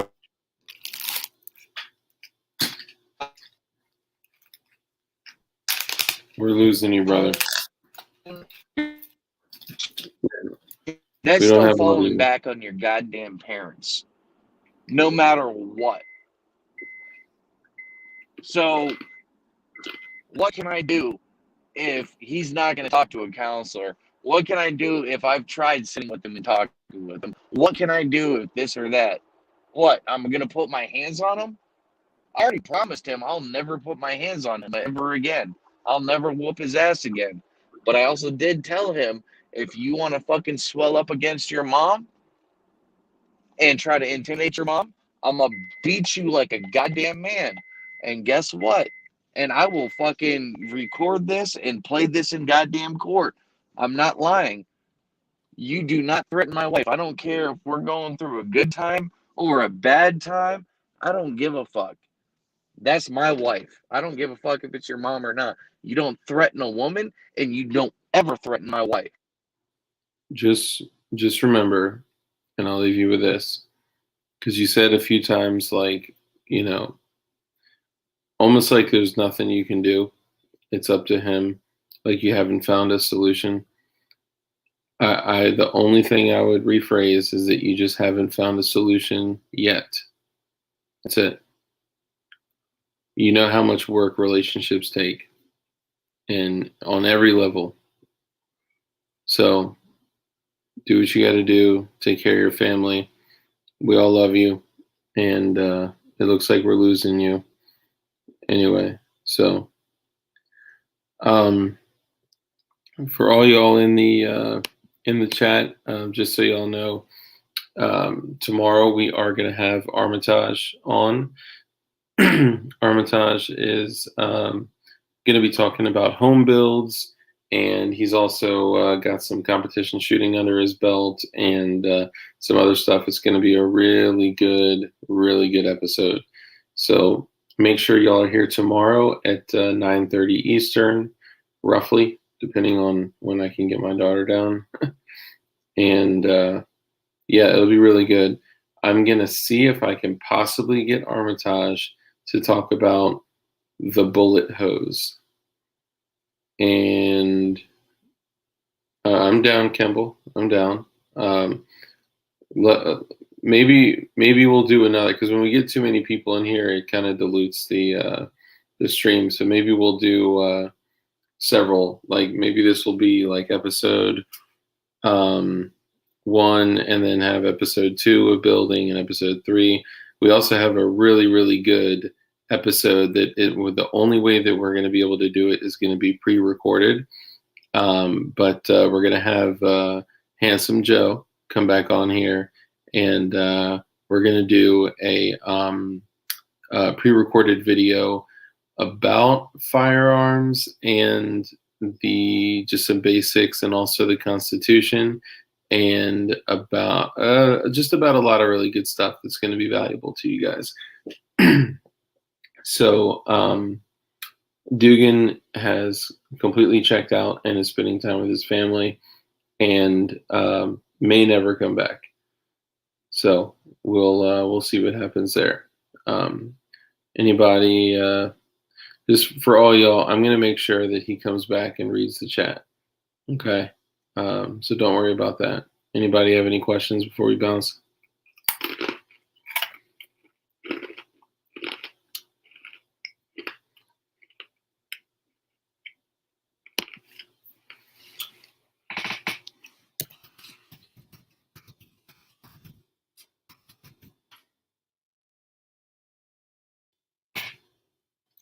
There you go, thegoddamnbacon.com. So I love y'all. We're going to keep rocking it. We may have a name change in our future. Okay. So I want to prepare you all for that. It's going to be a difficult thing to remove Dugan's name from this because, you know, he's like a brother. And he was so significant in starting the podcast and this, because this is just a spinoff of the podcast, you know. Yeah, I noticed that. I think that was the one ATF agent that disliked it. As soon as I spoke about energetics, there was a dislike like that. I got to go to bed because I got an appointment early in the morning, and it's 2:00 where I'm at. So I love y'all. Thank you for the support. Thank you for being nice and reasonable in the comments. And you have a good night. Stay safe. Stay dangerous. And make sure you follow those steps. Follow the steps. Separate your stuff, 2 categories. Get the other stuff off site. Have a full kit that you can throw on off site. If you need a second set of armor, you know that I can get you the link for, I think it's on sale for $89 right now for the level 3 CATI armor. And yeah, so guys, let me know. Love y'all. Take it easy. If you want a link for the armor or the carrier, let me know. It's super cheap right now. And y'all have a good night. Thank you. And thank you to the mods. Let's say thank you to Matthew Telhart and Sport Brand. You guys are the shit. Thank you. Love y'all. Also, lastly, really quickly, Blue Sticks and Armitage, send me an address. It doesn't have to be your home. Send me an address to send this shit to, because I got your box right here, and I got your mag right here, Blue Sticks. So I'll end on this. Blue glowies don't die. We multiply. All right, y'all. Huh. I need PBS 14 for $89 as well.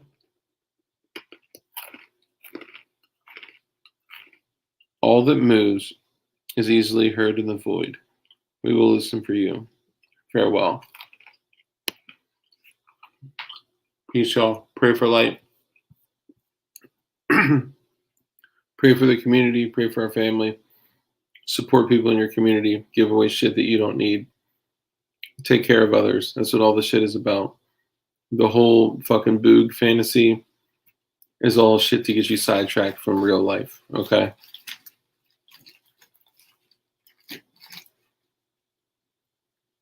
Yeah.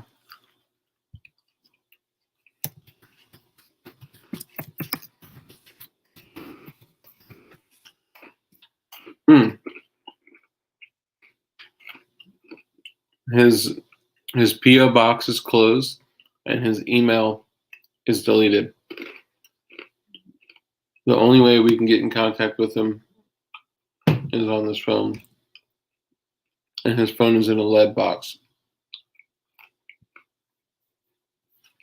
Oh, what I was going to say, because we do glow up till the blow up, we do want to make sure that our giveaways are viewer supported. If you guys have something, I know several people had mentioned that they had stuff to give away. Someone had a sharpening kit. Someone had a 12 gauge press. Someone had some AR-15 parts, anything like that. If you do want to contribute to the giveaway, let me know. I'm working on possibly getting a set of CATI level 3 armor plates and a carrier that I can bless someone in the community with for the next giveaway. So anything that you're willing to part with, even something as simple as like TM is going to send us a box of 308, like small stuff like that. Just know that we will always be in integrity. We'll always put it in the giveaway. We're not in the business of taking shit. We want to contribute to the people in our community. So we love y'all. And do me a favor and share this shit, because we're we need to grow and get the message out to more people. We need to continue the. How many dads are at home right now hurting with similar shit? They could have been in here venting, discussing, debating, commenting. Like, share the shit because we want to get more exposure to more people. Okay, so I love y'all. Peace out. Night night.